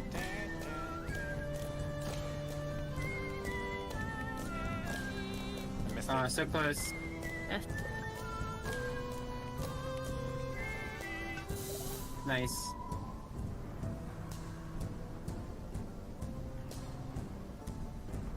Yeah, the implementation. The reason we had to do this song so early is because I just like knew the implementation would be crazy. Would be nuts. So then you you gave it to me, and then I had a lot of time to work on it. And I think even then I ended up refactoring a bunch of stuff like right when the game came out. Like I think the tuba and like rhythm drumming animation that was not in. I don't even remember what the.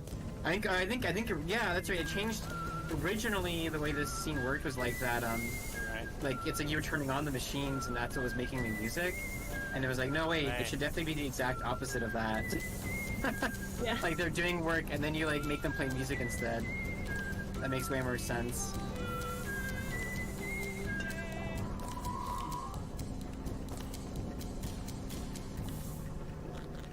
Yeah, even shit like having the little dolls that are like animating around the screen in the factory. That was actually technically very challenging to do. Right.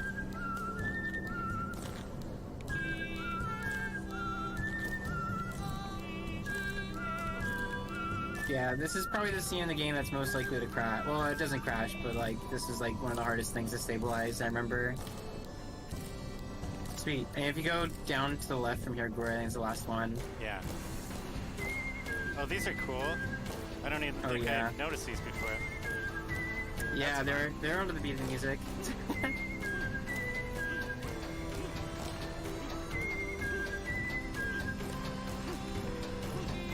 Oops. I think I'm embracing that man.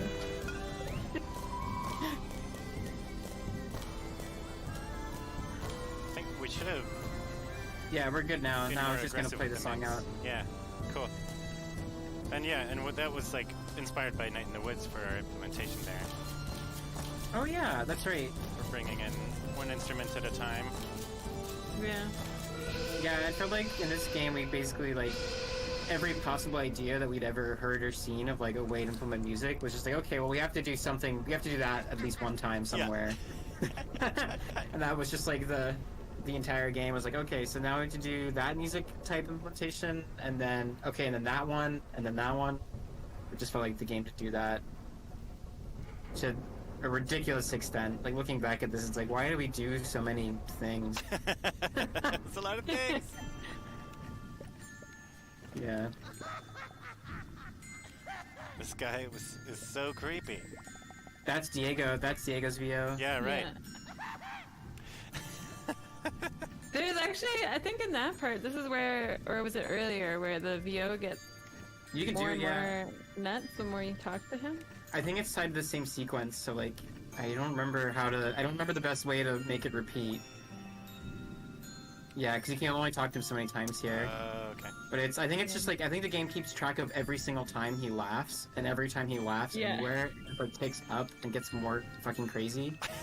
I think these lights react to your singing too. Oh yeah. Yeah, they do, they change colors. Probably makes sound. Or you should sing to the lights. Oh, sorry. I was not listening. There you go. Just enjoying. Yeah. Yeah, just enjoying.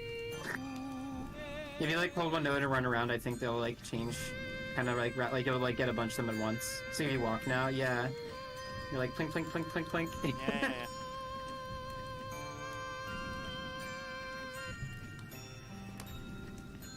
Yeah, what a silly game. So much of the audio design was so subtle. That's Gord. That was me too. Santa Yeah. Gourd.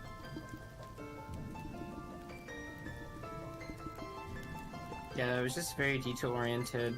So many of these scenes are so like in a sense they're kind of throwaway. Like that whole like going up the stairs and going to this guy's room. It's like you play it like Gord was about to do, right? You can just walk through it in like 10 seconds and whatever. But then we just put all these things that are like special case, like these Christmas lights that are only in the scene that have a Yeah. special sound that can all change colors when you sing, and like And this, every and, time like, we did a special sound that it would have to have all the notes on the scale.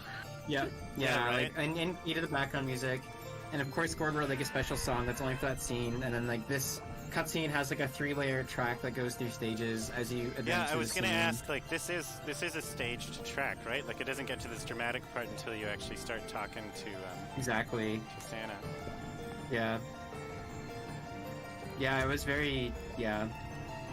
Oh yeah, probably almost more like making like a TV show or something, just like tons of things happening all the time that just happen and then are gone. Yeah, we even got the song to stop on cue there. Yeah. Good work, Gus. Yep.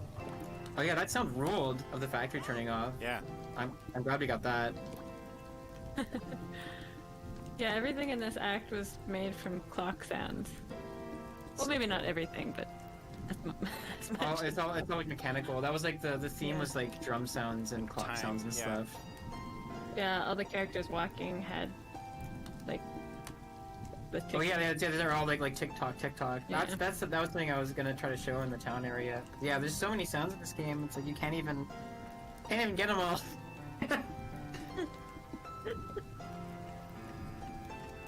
Yeah, cool sequence. I think we could do one more.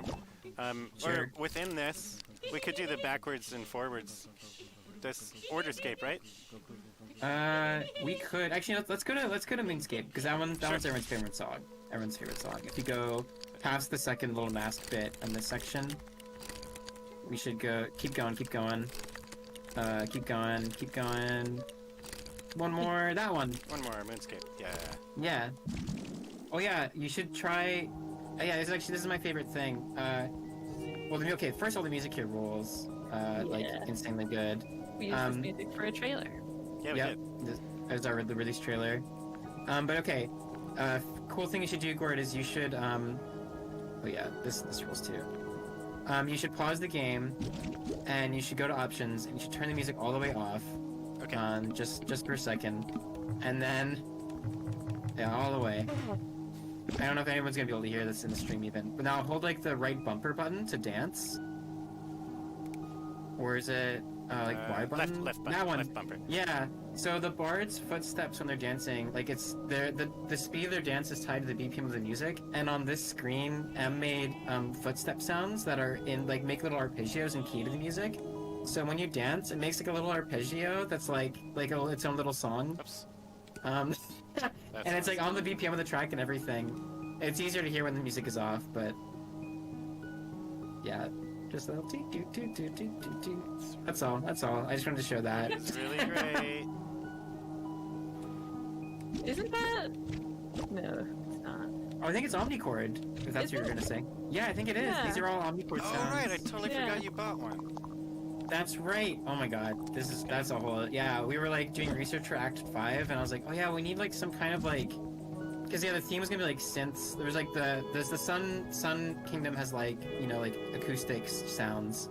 And then the Moon Kingdom is gonna be all like synth sounds. Mm-hmm. And I was like, what's a cool synth instrument? And Gore's like, yo, check out this thing called Omnichord, which I'd never heard of.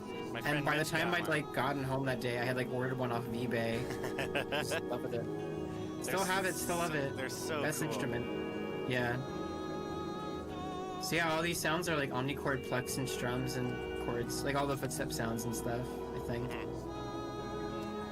I haven't busted mine out in a while, I should do that again. Oops. The ambience changes when you go inside these bubbles too. Yeah, it feels Yeah. pretty cool. Well, Really and feels so cool. we switch music tracks as well. Yeah. Let's get there. It's tricky.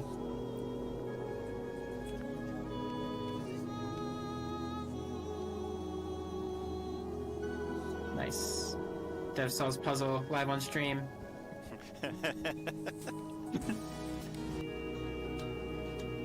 This is actually way better than if I was playing it, because I would be like, yeah, I haven't seen this game in so long, and all of these things are etched into my bones so strong. I can't even.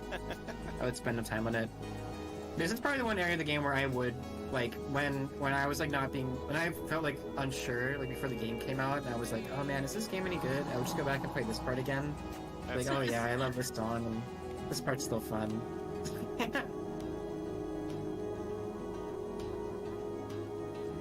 Yeah. Yeah, this whole area is just really, yeah, it's just great fun. I like floating around in space and floating around little light bubbles and stuff. Again, it's something that made there was no reason why we had to do something like this. There was nothing in the game that demanded like a section that felt like this, but it was just like, well, I don't know, I had a cool idea, it seems fun, why not? Yeah. Well, and you were able to execute on them really fast as well. Yeah. Which is a pretty unique Greg attribute, honestly. Right, just having like a silly idea and then something from the game, and now you have to make music for it. Sorry. Well, just making a decision quickly, and it's almost faster to just like make the idea, just make it, than to ponder really hard about it. Sometimes, you know. Right. Yeah. Yeah, that's definitely that pretty much describes how I always do this stuff. Oh, that's so cool. Yeah.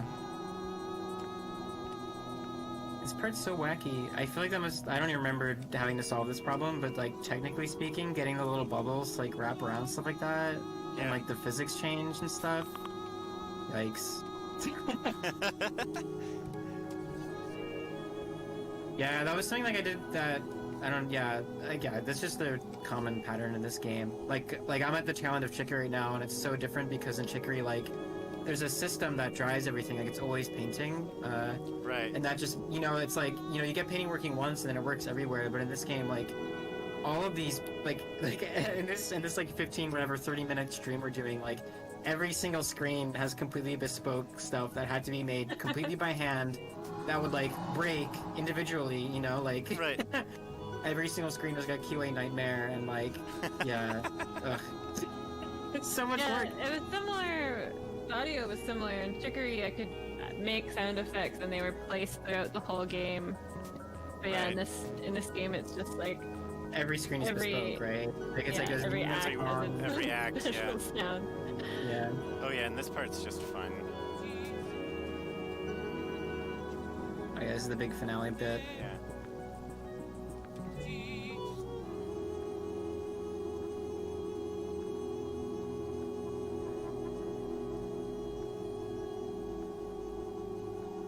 And the voice gets quieter as the camera zooms out. Nice. Yeah, it's a very film-like direction in that sense. Yeah, I miss getting to work with cameras and colors and stuff.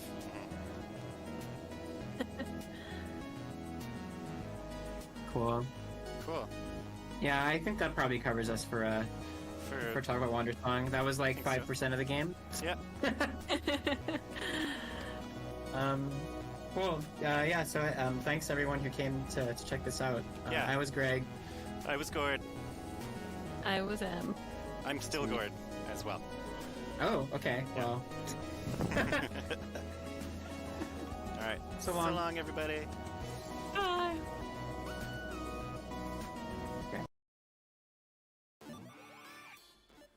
Welcome back, everyone. And thank you so much to Greg, Gordon, and Em for the video. I know that Wander Song is a fan favorite everywhere. So, next up, one man, lo-fi beats, sporty sports balls. Calvarez, the sole developer behind Lo-Fi Ping Pong and his newly announced title, Kovacs Pitch, which actually has a demo on the Save and Sound Steam page. You should go check that out, but only after the video. It's worth your time, I swear. He has supplied us with a very fun piece, so hang out with us as we take a tour into his beautiful brain. Let's tune in. Hello, my name is Calvaras and I'm making rhythm games. My first release project is Lo-Fi Ping Pong.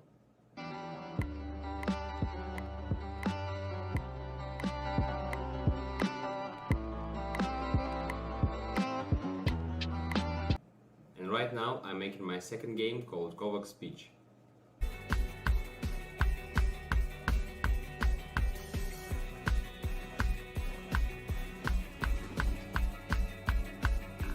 I want to tell you about the music choices that I made for those games and how sound is shaping my games and not vice versa. So, Lo-Fi Ping Pong is a rhythm game where you hit the ball like a metronome.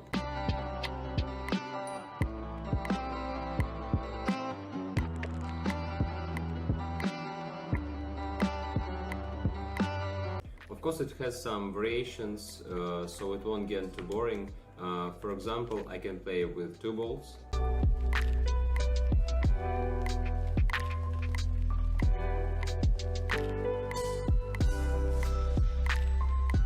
Or wind can change the ball's direction.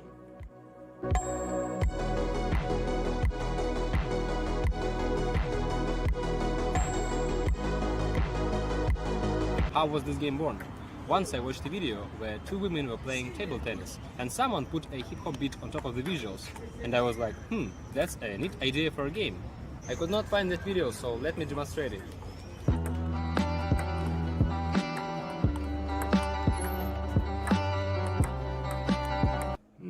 Something like that. It was 2018 when I started to develop this game, and it was lo-fi hip-hop heyday. I was listening to it myself every day, so there were no other options. I chose lo-fi hip-hop as the main genre for this game. Moreover, I could combine lo-fi hip-hop and ping-pong into a cool title for the game, Lo-fi Ping-Pong.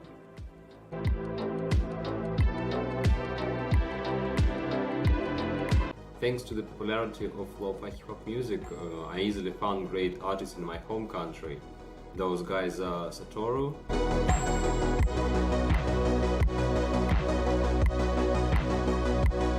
Hamiko,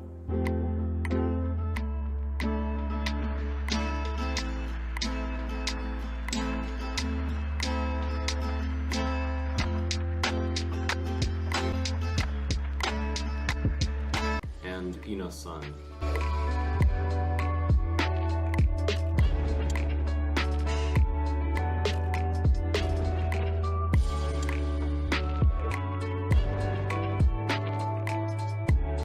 Playing written games, but when I have to make my own bitmap, that's not my cup of tea. So making a metronome written game was such a pleasure because I didn't have to bitmap tracks by hand. All I had to know was beats per minute and offset in milliseconds to the first beat of the song. It is also super easy for players to make their own bitmaps because of the simple process, but players didn't always upload chill lo-fi hip-hop songs as custom tracks. For example, one of the most active players, Kiran, managed to complete 170 BPM song. Oh, and have I said that there is a permanent sudden death in this game, meaning that one missed ball is a loss, at least in a PC version? My jaw literally dropped on the table when I was watching this video. Players' community was one of the most powerful sources of strength for me when I was developing this game. Their support and ideas helped me to finish it. Their creativity still surprises me. Just check out this video from Josh's where he recreated lo-fi ping-pong in real life.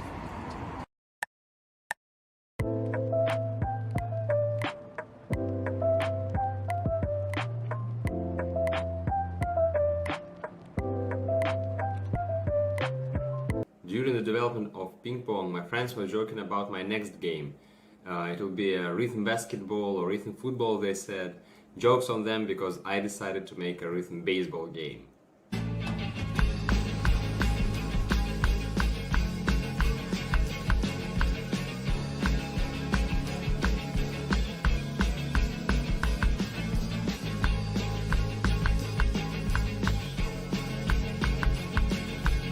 Honestly, I didn't want to make another rhythm sports game, but sometime after ping pong's release, I was browsing Reddit and stumbled upon a cool pixel art gif of some dude playing baseball. Immediately after that, I started to imagine a baseball rhythm game in my head and how cool it could be. Of course, I could make a real baseball game with all the rules and rhythm mechanics as well, so I took the core of baseball, hitting the ball, and made a game out of it. After making the basic gameplay loop, I started to think about what music genre should be the main in the game. I checked my most played songs in the music player over the past 6 months, and most of them were post-punk music from different countries. I decided to not focus only on post-punk but alternative rock too. For a long time, I couldn't find the artist who can be a frontman for this game. Turns out he was next to me all that time. One of the music guys from Ping Pong game does not stand still and is always evolving. After making lo-fi hip-hop music, Satoru decided to move on and experiment with other genres. I was glad to discover that he decided to try himself in the post-punk genre, and he even formed a band. Let me present you The End of Sunny Days.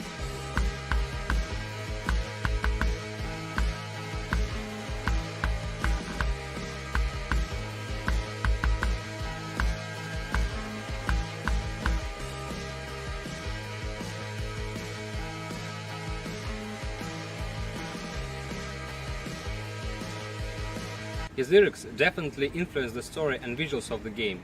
His lyrics about his hometown pushed me to make simple, but yet so home and familiar locations. His worries about his future life, friends and love helped me to develop the main storyline for this game. Yeah, this and previous games have a little story. I know that many players don't know his native language and may not understand the lyrics, but I hope that they can understand the universal music language.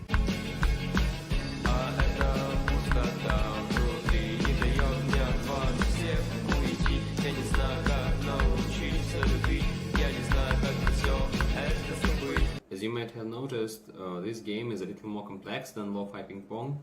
Players have to press buttons to hit the ball at different times. There are several types of balls, for example, hold balls or match balls. Different colors mean different buttons for players to press. All this stuff happens on two parallel lines and there is more. Therefore, the track editor for Kovac speech is much more complex compared to ping pong's one. Right now it's in early stage, but you can see that there are different tracks for balls, gameplay, video and audio effects. The balls track is divided into two lines for balls to spawn, and you have to choose what type of ball you want to place and also decide the color of it. I don't want to go too deep with this editor, I just wanted to share what's happening behind the curtain. I'm making this stuff all alone, so try to imagine what track editor big studios have. I bet it looks like another DAW. So that's all I want to tell you about music games that I'm working on. Have fun at this festival, keep playing good games, keep listening to good music and stay safe. Bye. Thank you so much to Calvarez for that video. Well, we're approaching the end of Save and Sound Day 3, the finale.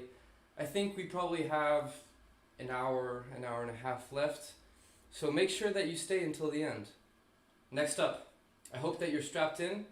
If you're on the toilet where streams are really supposed to be watched, hold on to something because this one's a doozy.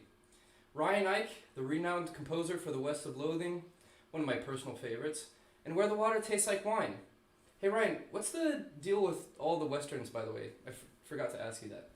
Anyway, he's provided us with a really cool look into how the songs change where you are in the game, and just a more general deep dive and its intricacies.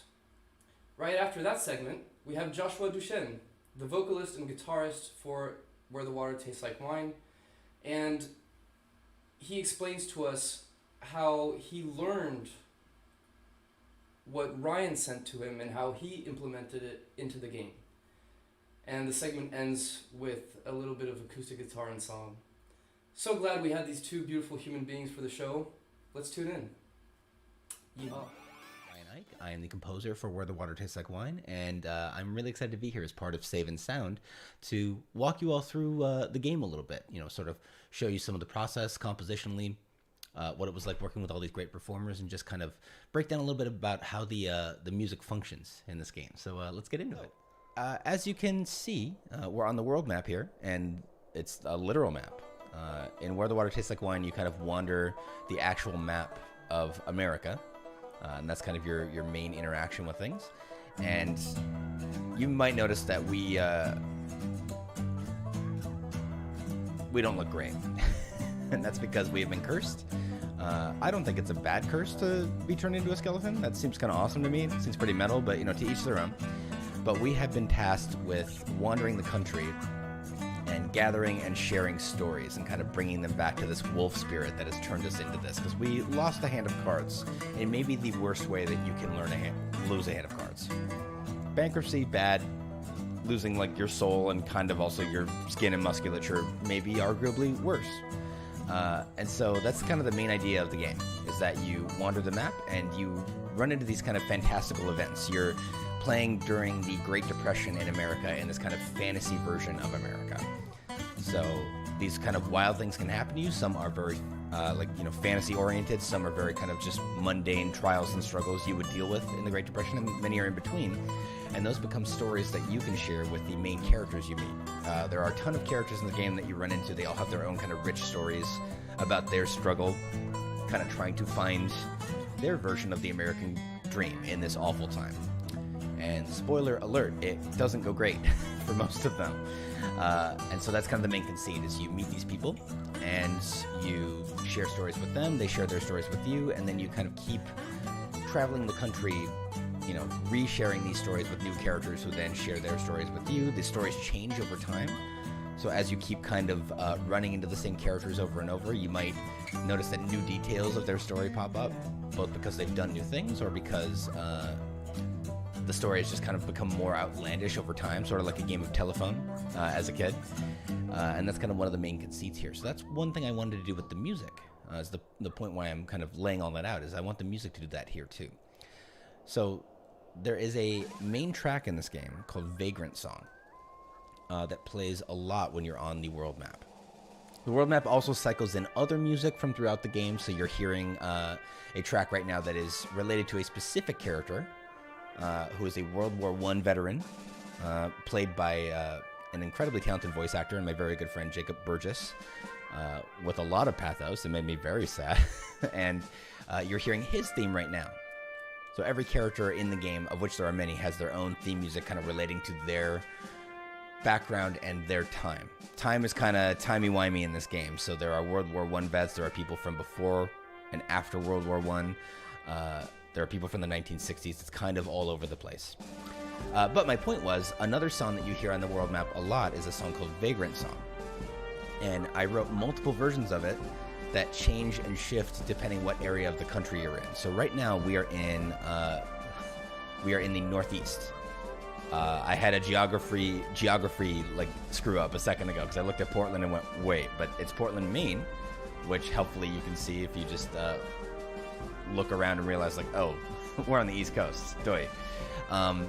So in this area, when Vagrant Song does come up and you are exploring this part of the country, you'll hear an Appalachian version of it. There will be banjos. There's kind of a country drawl kind of vocal done by the wonderful Jillian Aversa. And it sounds like it's music, you know, folk music from this area. Because all the music in this game is based on folk music. And the way that it kind of shifts and changes and is a musical style that is shared amongst people. But what I wanted to happen is when you're moving around the country with your little Skellefriend here and you get to a new area, kind of a new region, you'll hear Vagrant Song come up again, but when you're in the Deep South, for example, in like Louisiana and Alabama, it'll sound more guitar focused. There's a different vocalist, a guy named Joshua Duchesne, who plays pretty much all the guitar in this entire album. He's amazing. He's like a transformer. I'm like, can you play slide guitar on this one? And he's like, no, I don't know how to do that. And then he goes, bee-bop, bop, oh, bee-bop. And then he knows how to do it, like the next day. It's wild. But my point is, when you're in the Deep South, you'll hear Vagrant Song come up again, and it will sound like it's from that region. Then when you're in the Midwest, you might hear it crop up another time, but it has Scandinavian elements to it. And yet another vocalist, really talented lady named Elizabeth Zaroff, who is an opera singer.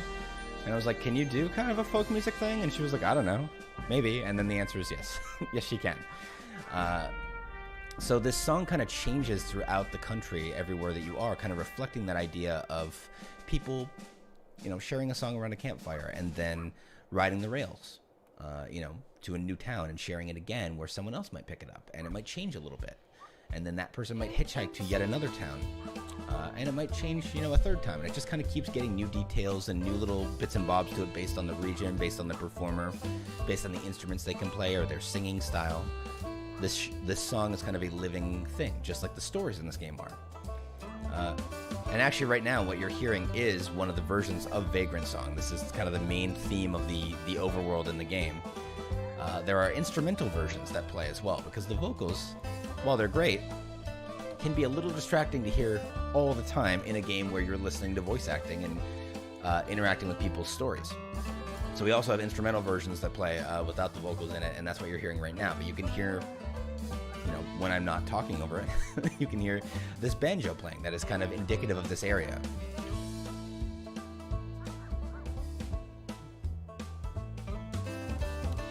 You can also hear amazing fiddle playing by Jeff Ball, who is an incredible violinist, and you also hear the guitar that is played by Joshua Duchesne, who I mentioned earlier Again, he's on almost every track on this album, and in a lot of ways, he really makes this soundtrack. I'm not a guitar player myself, so I wrote all the parts for him, but then we did a lot of workshopping kind of back and forth. I died because I forgot to eat because I was too busy talking about the game. So bad luck again, but there's no shame in dying.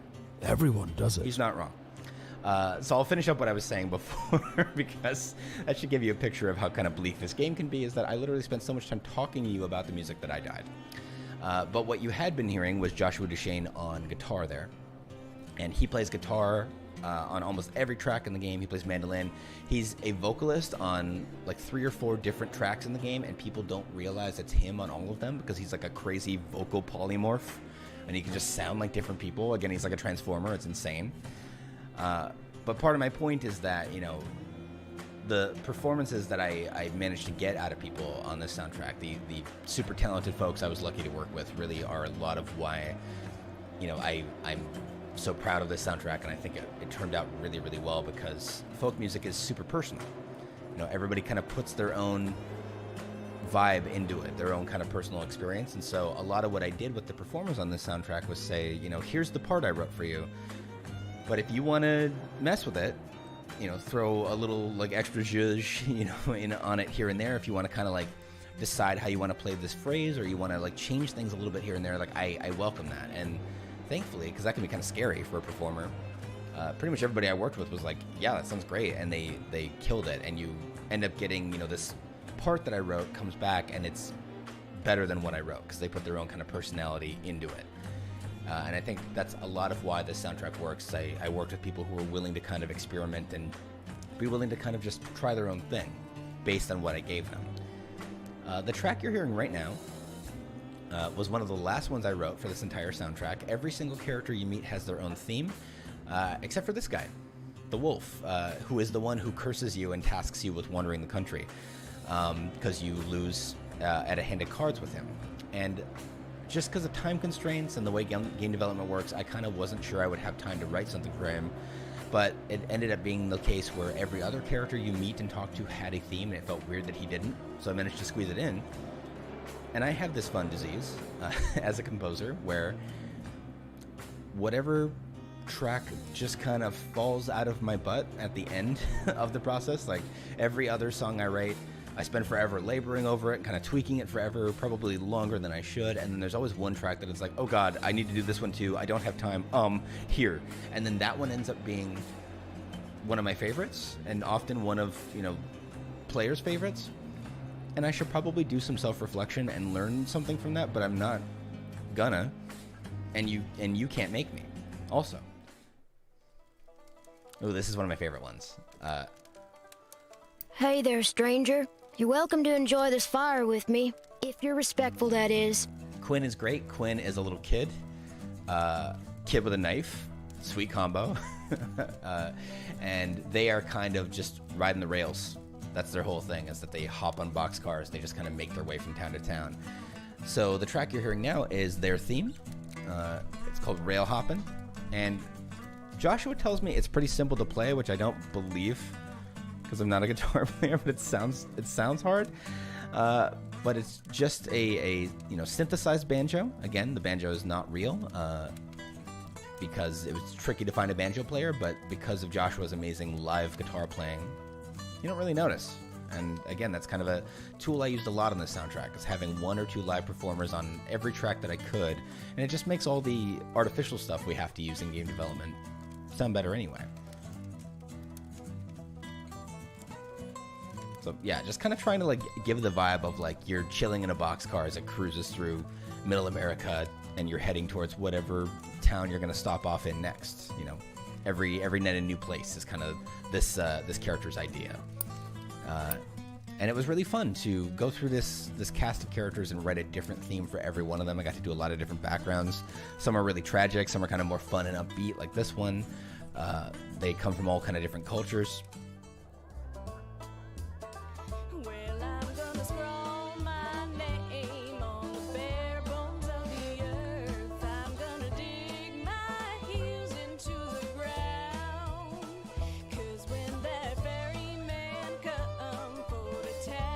Right, so here you're getting a bit of Jillian's vocals on this one.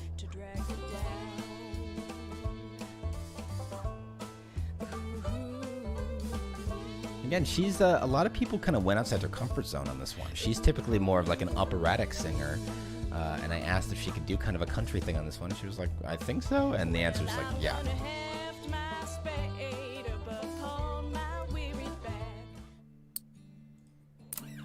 Okay, so now we're in the south, and this is sort of what I was talking about. You can hear that this is Vagrant Song again.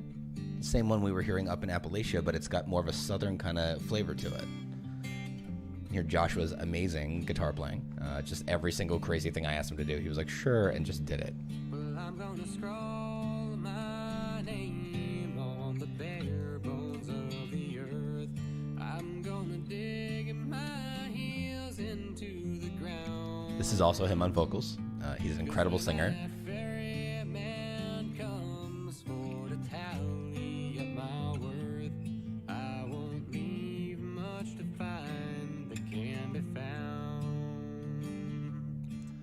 This is also a good time to point out that this is one of, personally for me, one of my first soundtracks that I've written lyrics for.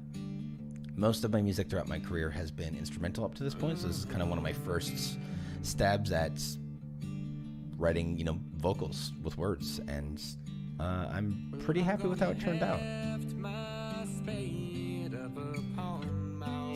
And I'm Midwestern, so complimenting myself and being proud of anything is essentially impossible for me. So you're all kind of witnessing a miracle right now. Do with that what you will.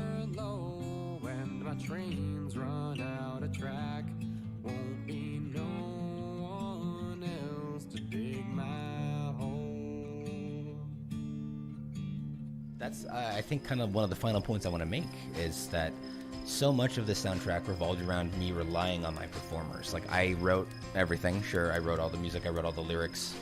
But then so much of it was getting feedback from them on like, hey, I'm from this culture, this would sound more authentic if you did this. Or what if we changed the lyrics a little bit, to kind of reflect this area? Or what if I did this like little like guitar solo?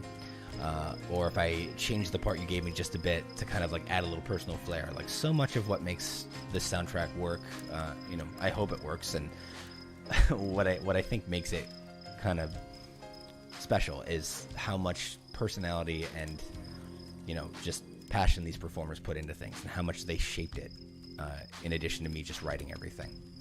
So yeah, it's really singular amongst all the soundtracks I've done in my career. It's really special in that way, and thank you for hanging out with me while I kind of walked you through it.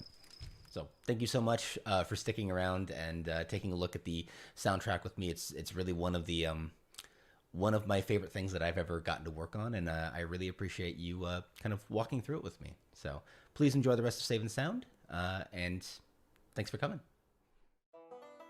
Hi there, I'm Joshua Duchesne. I'm an audio multidisciplinarian. I currently work on Halo Infinite as an audio technical designer, and I was also a guitarist and vocalist, as well as some other things, on the soundtrack for Where the Water Tastes Like Wine. And that's what I'm here to talk to you about today.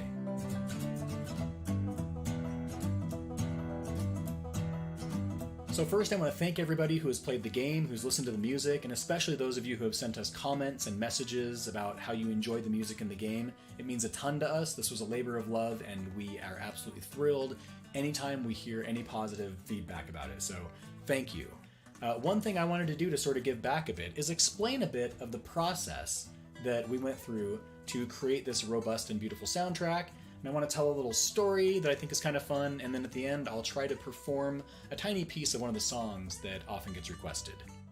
So what was the process of learning all these different songs and performing them and recording them and getting this soundtrack assembled that has 30 songs on it in a relatively short time frame?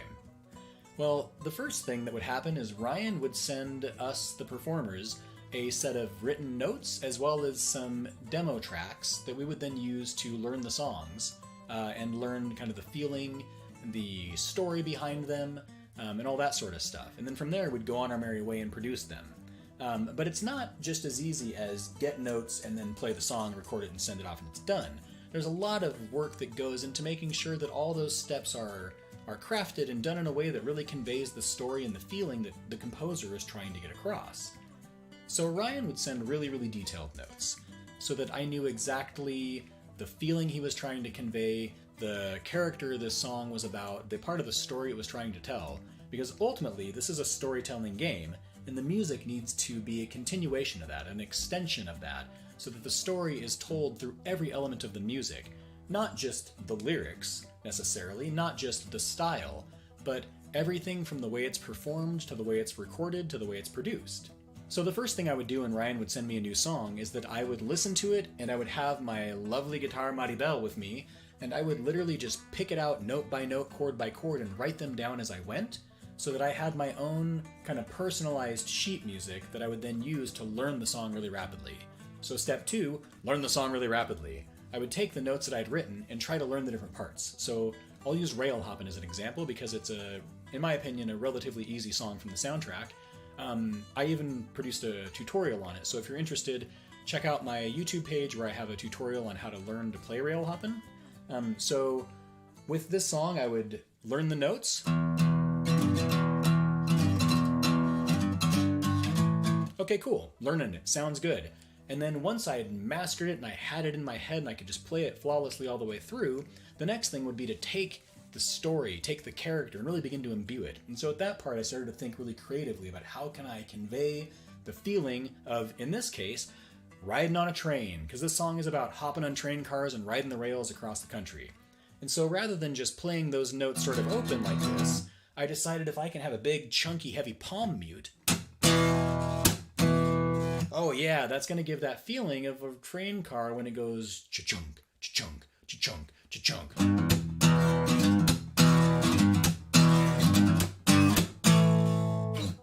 Yeah. So that was the next step, is how do I imbue it with that character, imbue it with the story? And then once I've done that and I'm able to perform it in a way that really tells the story, the next thing is, can I just record this in my dry studio environment, or do I need to do something different to it? So in the case of this song, I decided to actually record this inside of a literal wooden box. Now that might sound crazy, but the place I was living at the time had a wooden sauna, a really nice cedarwood sauna, and so I went inside the sauna and I figured this environment actually has that nice kind of boomy boxy sound. Now sometimes performers and producers will decide to add that in post using an impulse response reverb or something like that, or a little slapback delay. But I wanted this to really be baked in. I wanted it to really feel like you're in that environment. And so I decided to record this inside of a wooden box sauna to give me that true feeling, that true sound of being in like a boxcar. And not only that, but the next step is how do I mic the guitar? There's billions of microphone techniques that you can use to mic a guitar, but in this case, I wanted you to really hear that chunky down here when I'm palm mute and when I'm hitting the guitar. I want you to really hear that and feel that. I want it to be like very, very present so that you really have the sensation that you're in that train car. And additionally, the song has a ripping solo, so I wanted you to really hear and feel that too, almost like the wind whipping through your hair. And so what I did is I decided to use a stereo miking technique using two of these Octava MK012s. Love these microphones. I had one mic facing the lower bridge, one mic facing the top nut, so that way you could hear both that chunky low end and that ripping solo. So these are all the little things that go into the details that make the songs really come to life. I did similar things with some of the characters because I was also the vocalist for most of the songs as well, and so I would dress up like the character. So for example, White Rider, I studied Johnny Cash because I really, really, really wanted to master and capture a feel that was similar to what he conveyed. And so I watched his posture when he would perform live. I tried to mimic the way his face and mouth were shaped when he would sing, because all those things have an effect, right? They make a difference with how it sounds in the end. And every one of those details stacked up on top of one another end up producing a really convincing and compelling story. Music that people from around the world listen to, and they don't realize that I'm some kind of metal rocker from Seattle. Some people thought that I was literally from the Deep South because I was able to capture and perform and convey those characters through deep, intense study and also acting as the character when performing the parts. So that's a bit about the process that I would go through to get from A to Z. And I wanted to tell a little story that I think is kind of fun. after we'd wrapped up the soundtrack and everything was feeling good and groovy, Ryan messaged me, and at the time I was in Thailand, and he said, dude, I totally don't know how we missed this, but Sting's character, the wolf, so I don't know if you know this, but Sting, like the Sting, was one of the voice actors on the game, and he was voice acting the character of the wolf. And so Ryan's like, I needed to write a song for that character, and so I did, and it's very guitar heavy, but I realize you're in Thailand, and you don't probably have your guitar with you. And I was like, no, I don't, but believe you me, we're gonna make this work. And so I ended up hopping on my motorcycle and driving to a mall, and I picked up a Thai mall guitar, and that's this guitar right here, good old Nashville. And so Nashville here is also on the soundtrack, and it worked out perfectly because Ryan wanted kind of a gritty, dirty sounding guitar, and so I ended up buying this guitar, and it sounded exactly like I needed it to. When I was testing it in the store, I was like, this is perfect. I tuned it down to drop C. Oh, so dirty. And went to town on it, and I sent Ryan a little 3-second clip of me playing it. And I was like, how does this sound, dude?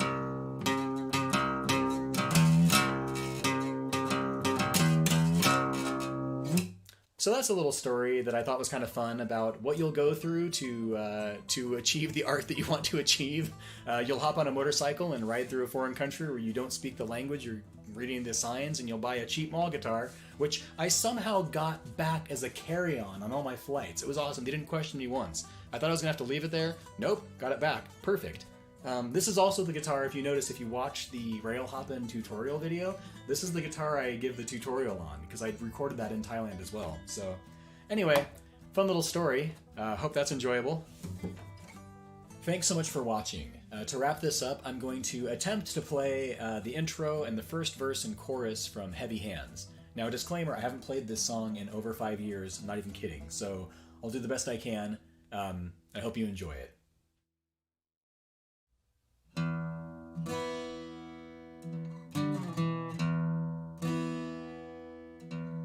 If I turn my eyes from these cold blue skies, won't stay mild, breeze won't come or quell. I can say my piece, I can barter my tale, won't ease my burden, but I might as well. There's a heavy hand laid across this land, and it steers my journey and it guides my pen. Press on head high till the ink is running dry, 'cause my story ain't like to wind home again. Yeah, ooh, well, I'll beat my drum till the last day comes, where the mountain meets the sea. Yeah, the earth will shake, but the bow she break won't put no fear in me. 'Cause I seen the land on high, so I pen my final line. Sky will shimmer and sun will shine, where the water tastes like wine.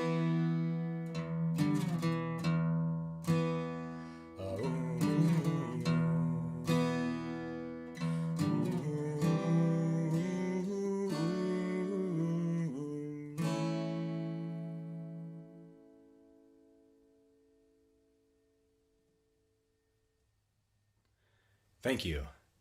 I hope this has been an amazing evening for everyone. Thanks for joining us on this journey and listening to these stories. And go forth, be good to one another, and yeah, be well. Thanks. Thank you so much for that piece. And shout out to Joshua for being in chat and interacting with everybody watching. It's much appreciated. Next up, Lost Words Beyond the Page.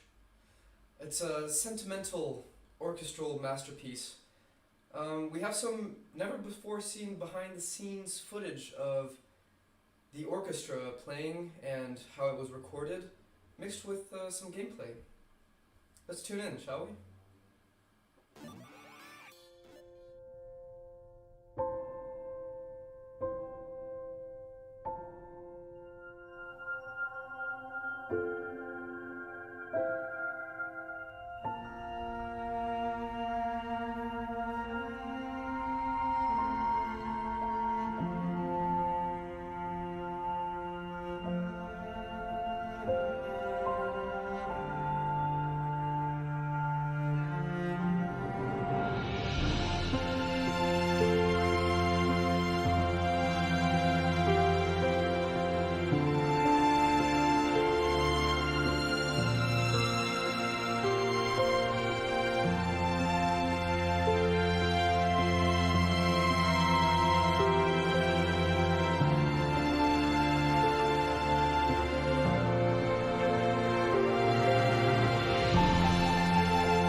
of control.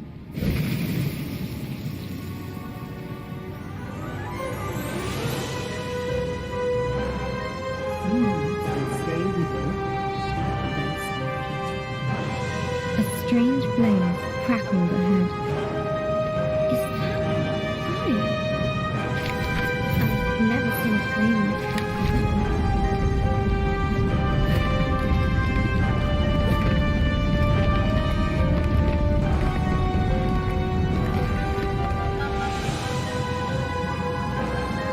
The sacred bell lay silent on the ground.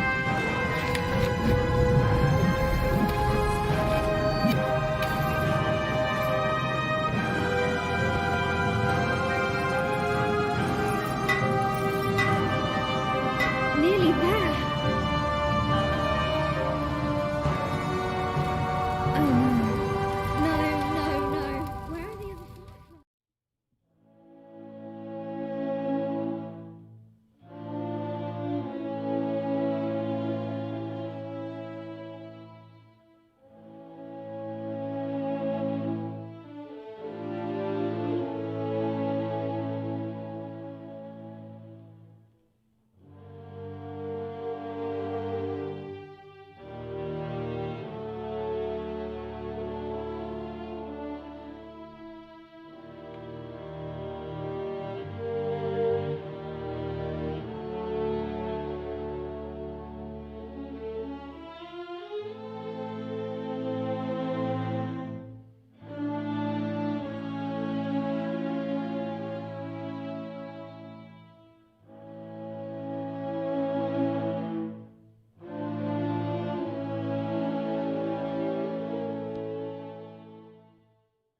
Robin had pursued the dragon far, far from home.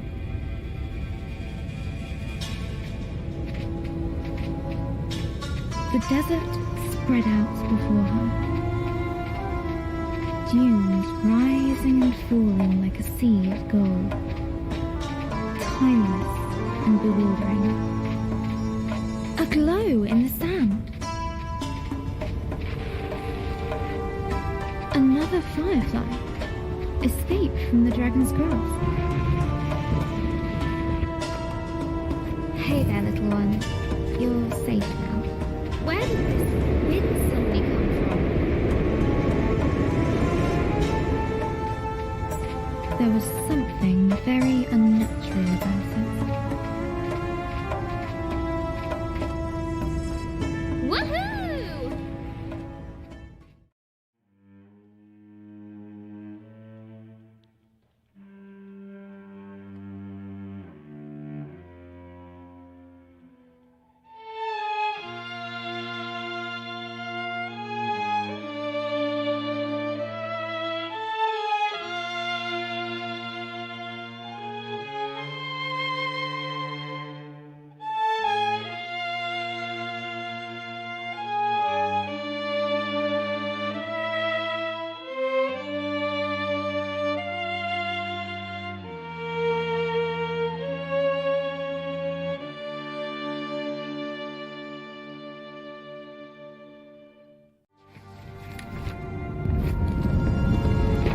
A little wind won't stop me.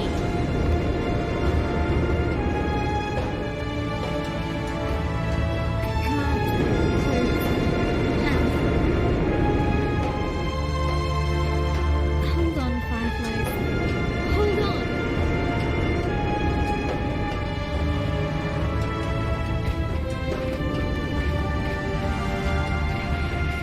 Phew. It stopped. Someone's down there. I'm sorry for disturbing you.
Thank you.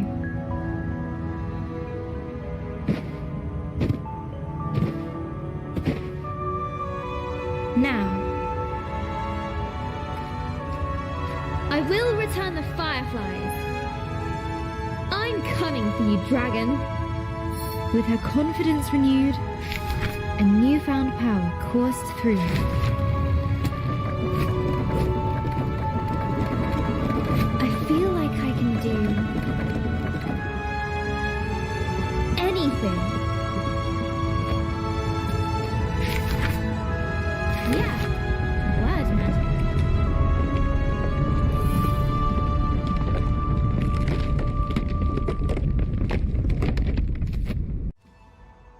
Some words will stay with you.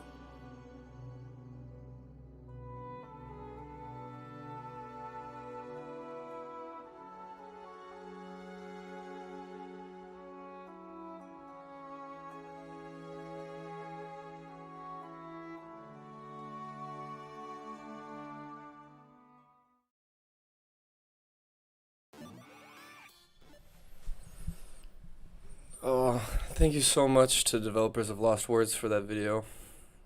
Gorgeous stuff. But guys, I don't feel so good. What if music could heal? What if groove could make me feel better?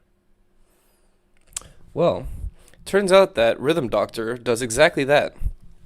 On every 7th beat, you have to smash the spacebar to make sure that you heal your patients correctly.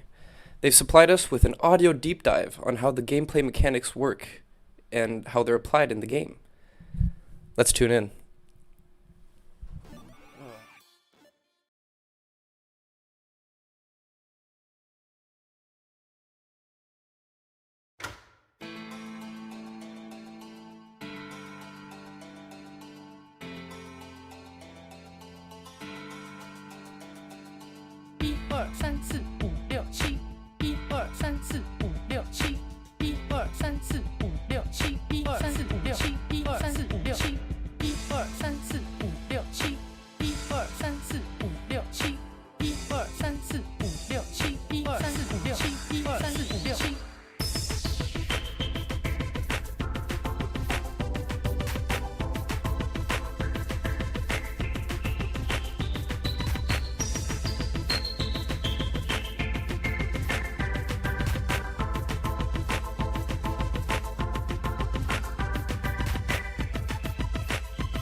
S plus.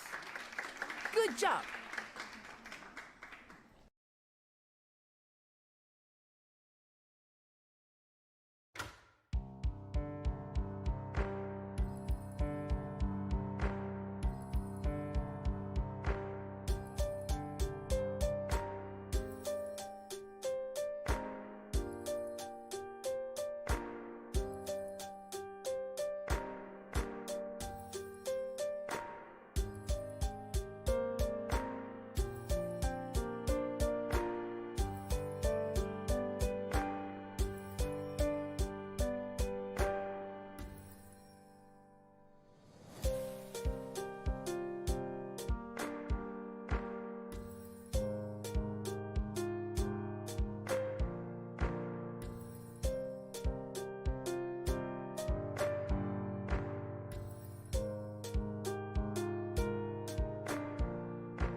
S plus. Good job.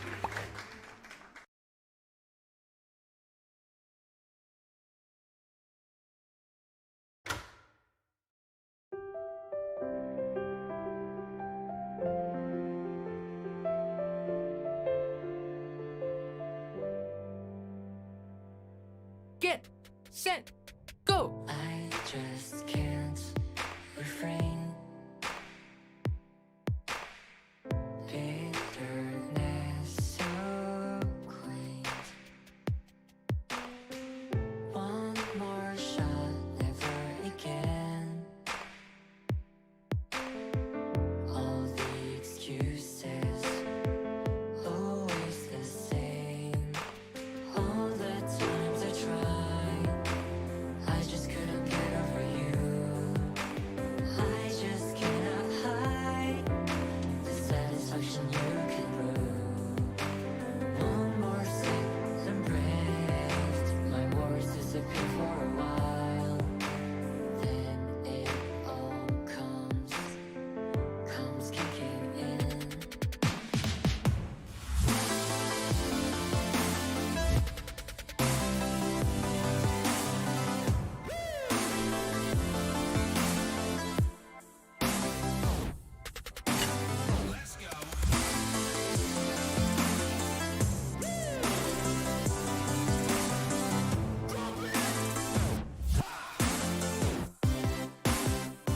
And stop. Get set, go. They told me it's alright. They say that I'll get through. But however hard that I try, I just cannot get over you. When it all comes kicking in again.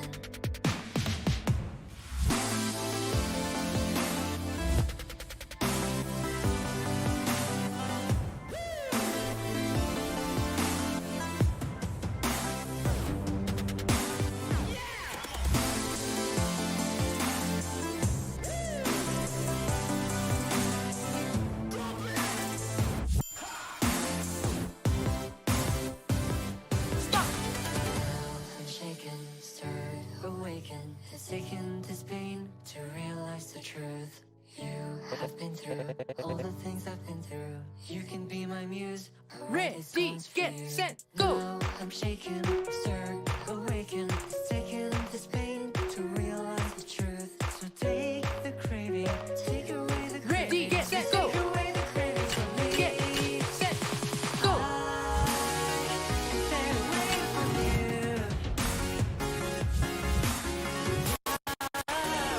I'll make my way to you. No more tries, no more nights will keep me away from you.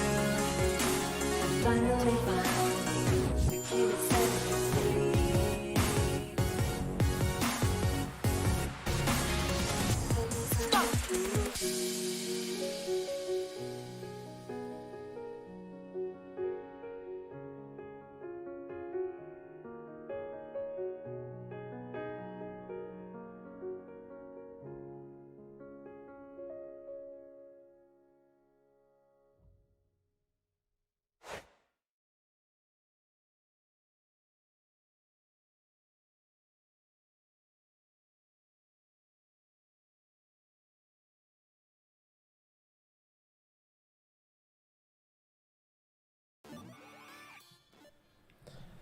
The groove levels were off the charts. Thanks so much, Kyle, for making that video just for Save and Sound. I saw the chat popping off. Fantastic stuff. Now, incredibly unique piece. We're almost at the end of the show. We have this piece, and then we have one more. So, if you've made it this far, why not just stick around for just a little bit more, you know? Walter Sickert from Walter Sickert and the Broken Toys gave us a visually and musically unique piece. It's the music from Drake Hollow, if you didn't know. So, without further ado, here's Walter Sickert. Let's tune in. It's me, Walter. Nice to see you. Nice to meet you. I'm host of Bunker Bud's Dystopian Talk Show. I'm an artist, musician, and a composer. I composed the music for Drake Hollow, the incredible video game from Molasses Flood. And I have a little collection of songs that I have put together for all of my friends out there to kind of, roll around in the world of Drake Hollow. And think of this as like a collection of songs that are from Bunker Buds, my dystopian talk show, but they also live in the same space. They share the same islands as the creative thoughts that were brewing in my skull. With all of the Drake Hollow music and all of the wonderful music I get to create with my band family, Walter Sickert and the Army of Broken Toys. So thank you all so much for tuning in. So here we go. Bye and hello and goodbye, but it's just starting, so don't go anywhere. Here we are. This was supposed to be 10 seconds long, this intro, I know. All right. Bye. So I go up with the sound, no, with a fire, yeah, love, here it comes again. Nobody's broken like me, nobody's lost like me, nobody's empty like me. Nobody loves me, I know, all alone I'm sure. Oh no, here it comes again. I go down with the fire, no more desire, here it goes, here it comes again. I go down in the dark, oh no, need a spark, hey love, here it comes again.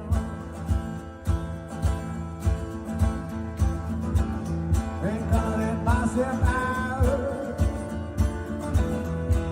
Oh, my mind is tired. Gonna make it see the light. Every horrible cry for help. Let me out. I wanna go. I don't wanna see this no more. Let me out. I wanna go home. I don't wanna see this anymore. So I go up with the fire and love, desire here. No, here it comes again. I go up with the fire, oh, down with desire. Here we go, again. I go down in the fire with sweet love, sweet desire. Here it goes again. Yeah.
Still tripping.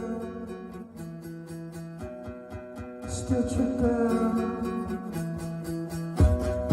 Still tripping. We dance until we're there. Still tripping. If we only pretend. Still tripping. If we dance until we're there. Still tripping. If we only pretend. Still tripping. If we dance until we're. If we dance until we're. If we dance until we're.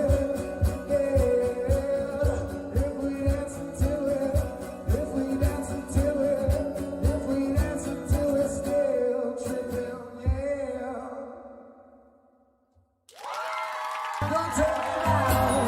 I'm not done. Don't take me now. I'm having fun. Don't take me now. I'm not done. Don't take me now. I'm having fun. Don't take me now.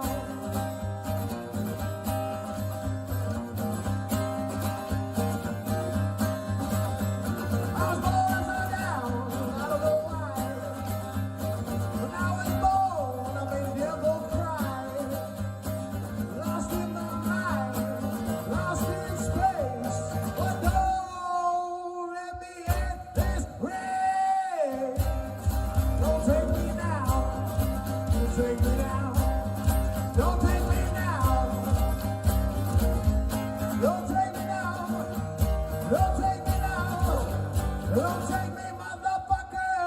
You won't take me now. Won't take me now. Won't take me now. Won't take me now. Wow, now. I was born in a pile of shit and spit, raised up from the pit, raised up from the pit. I was born into fire, brimstone and kill. I was born into this. I was born into this. Goddamn. Don't take me now. Don't take me now. Don't take me now.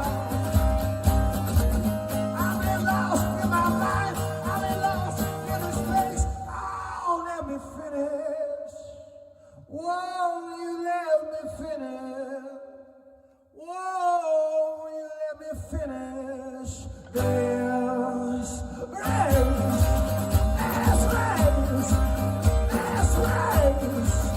There's race.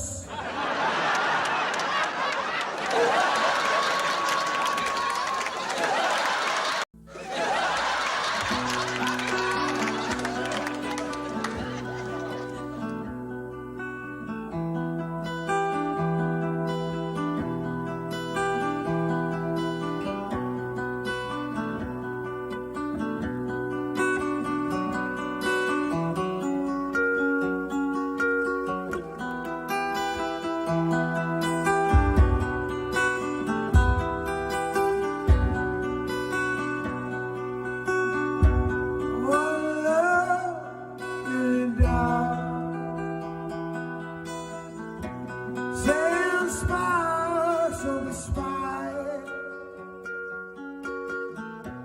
Wait for me to the skies. You're way out of this high. All the love in your eyes. People you never were. Do you hypnotize all the lovers you like? Do you let them go? Swallow me down. Mechanical Joe, yeah. I'll never be the same. In fact, I'll never be sane. What's love in the end time? What's love in these desperate wastelands? What's love in the end time?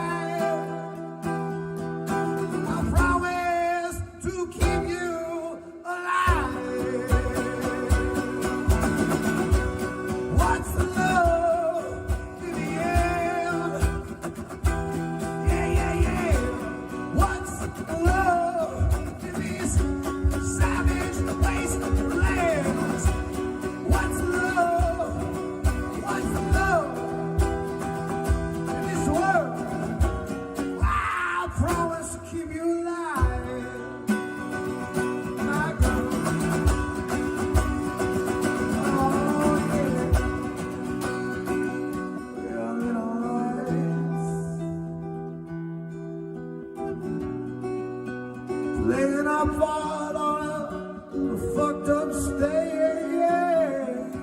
Oh, little stains on a satin parade. Oh, little stains in my brain. What's love in the air? Yeah. What's love in these desperate wastelands? What's love now? I tried to keep you alive, alive, alive. I tried.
Welcome back, everyone. Thank you so much to Walter for that fantastic piece. The amount of effort put into that vid is insane. So thanks again. Next up, the Save and Sound finale of day 3, which is the finale. So that means that Save and Sound is over after this. We've been working on this show for 3 months. It's cathartic to see it end almost. So, you've made it this far. The last piece is the Forest Quartet. Let me ask you a question. You like jazz? Well, Mess and Friends have created a game of Nina, a long gone but not forgotten lead singer of a jazz quartet. And so the 3 remaining members have to do this one last final farewell concert, but they just can't muster the courage to do it. So, in her spirit form, it is up to Nina to dive into their minds through all their unique emotional responses to their grief and actually get them back together to play that last concert. So up next, Mess from Mess and Friends, showcasing the game, showing some never before seen footage, and we actually have a demo up just for Save and Sound. It's going to be gone after this.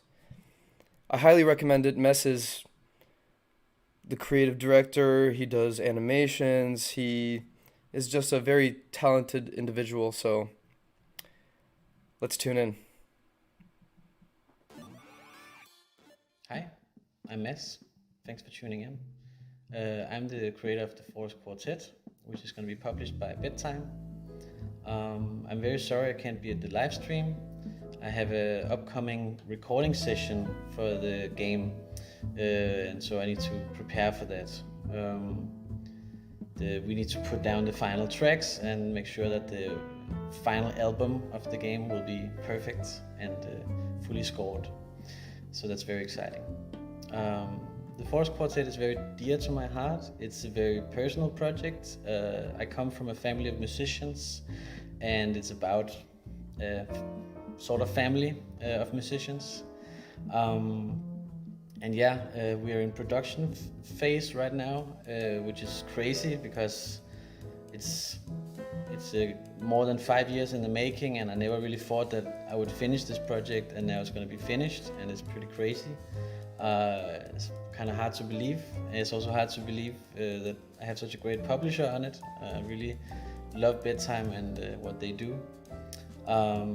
Yeah, if you don't know anything about the game, I guess I will describe it. I will just tell you that it has a Nordic vibe. It takes its time. It's mysterious, and yeah, it's something with a personal touch, I think, because I have so many roles and I do both sound and visuals and game design and directing. It's very much like, it's very me, and it's a very funny fusion of jazz, forest, abstract puzzles, and what have you.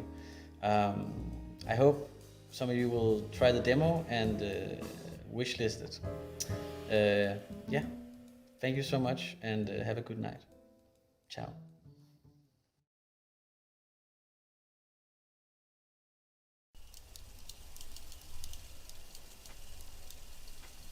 Hej, kære lytter.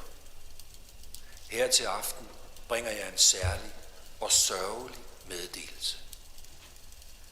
Bandet The Forest Quartet har mistet deres sangerinde og saxofonist Nina.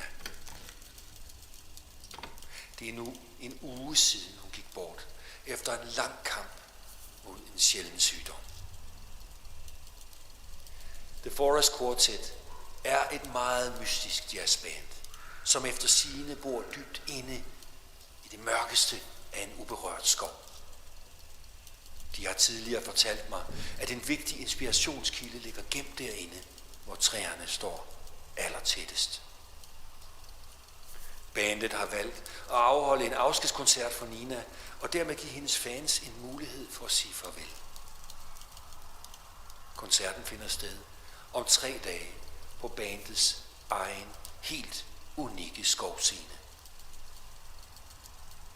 Personligt gør det mig meget ondt, at Nina ikke længere er her til at fylde vores hjerter med hendes smukke stemme. Mine bønner går ud til de resterende bandmedlemmer. Jeg håber, I ser en vej ud af mørket og stadig kan finde jeres egen fantastiske musikalske gnist.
Alright, everyone. It's the end of Save and Sound. 3 days, 4 hours each day, 50 games on sale. By the way, the sale doesn't end until the 31st at 10 a.m. Pacific time, I think. So, thank you so much for tuning in. We hope to be able to do this next year. So, if you know any games, any musicians, any artists that you would love to see showcased in Save and Sound 2022, if that happens, yeah, don't hesitate to shoot us a message. Anyway, I've been your host, Hans, and more importantly, you just watched Save and Sound. Right now, though, I have to bring up on stage the other part of the duo. I couldn't have done it without her. Kate, the producer from backstage. Hello, I'm Kate. I also work at Bedtime, and it was a pleasure to organize this. It really wouldn't happen without you guys, all the people who participated and provided content for us. So big thanks to you. We're gonna be really sad when this ends. I don't know what to do with my life anymore. Oh god. Anyway, today's participants: Mutation, Genesis Noir, Figment 2. Niels is actually still here behind the scenes. Niels, give us a shout. Woo! 140, Wonder Song, Lo-Fi Ping Pong, Where the Water Tastes Like Wine, Lost Words Beyond the Page, Rhythm Doctor, Drake Hollow, and of course the Force Corte, the piece you just watched. Actually, tomorrow I think, Kate and I, we're just gonna be here chilling at 5 p.m. CST. Yeah, I half believe. an hour. Just gonna talk about our favorites. Yeah, for Eastern time, that's 6 hours back, so that's 11 a.m. Eastern time. We'll just chill here for maybe 20 minutes, an hour, depends who shows up, but if you want to talk with us, know how it happened, all that stuff, don't hesitate to do so. Yeah. Yeah. Well, I guess this was the show. Yeah? But yeah, it's not over yet. That's Monday. Oh yeah, the sale, for sure. Yeah, that's true. Are you going to press that button? So yeah, well, thank you very much for No. watching, everyone. This was great. Yeah, thanks so much. Yeah, see you maybe next year. Maybe. Let's hope so.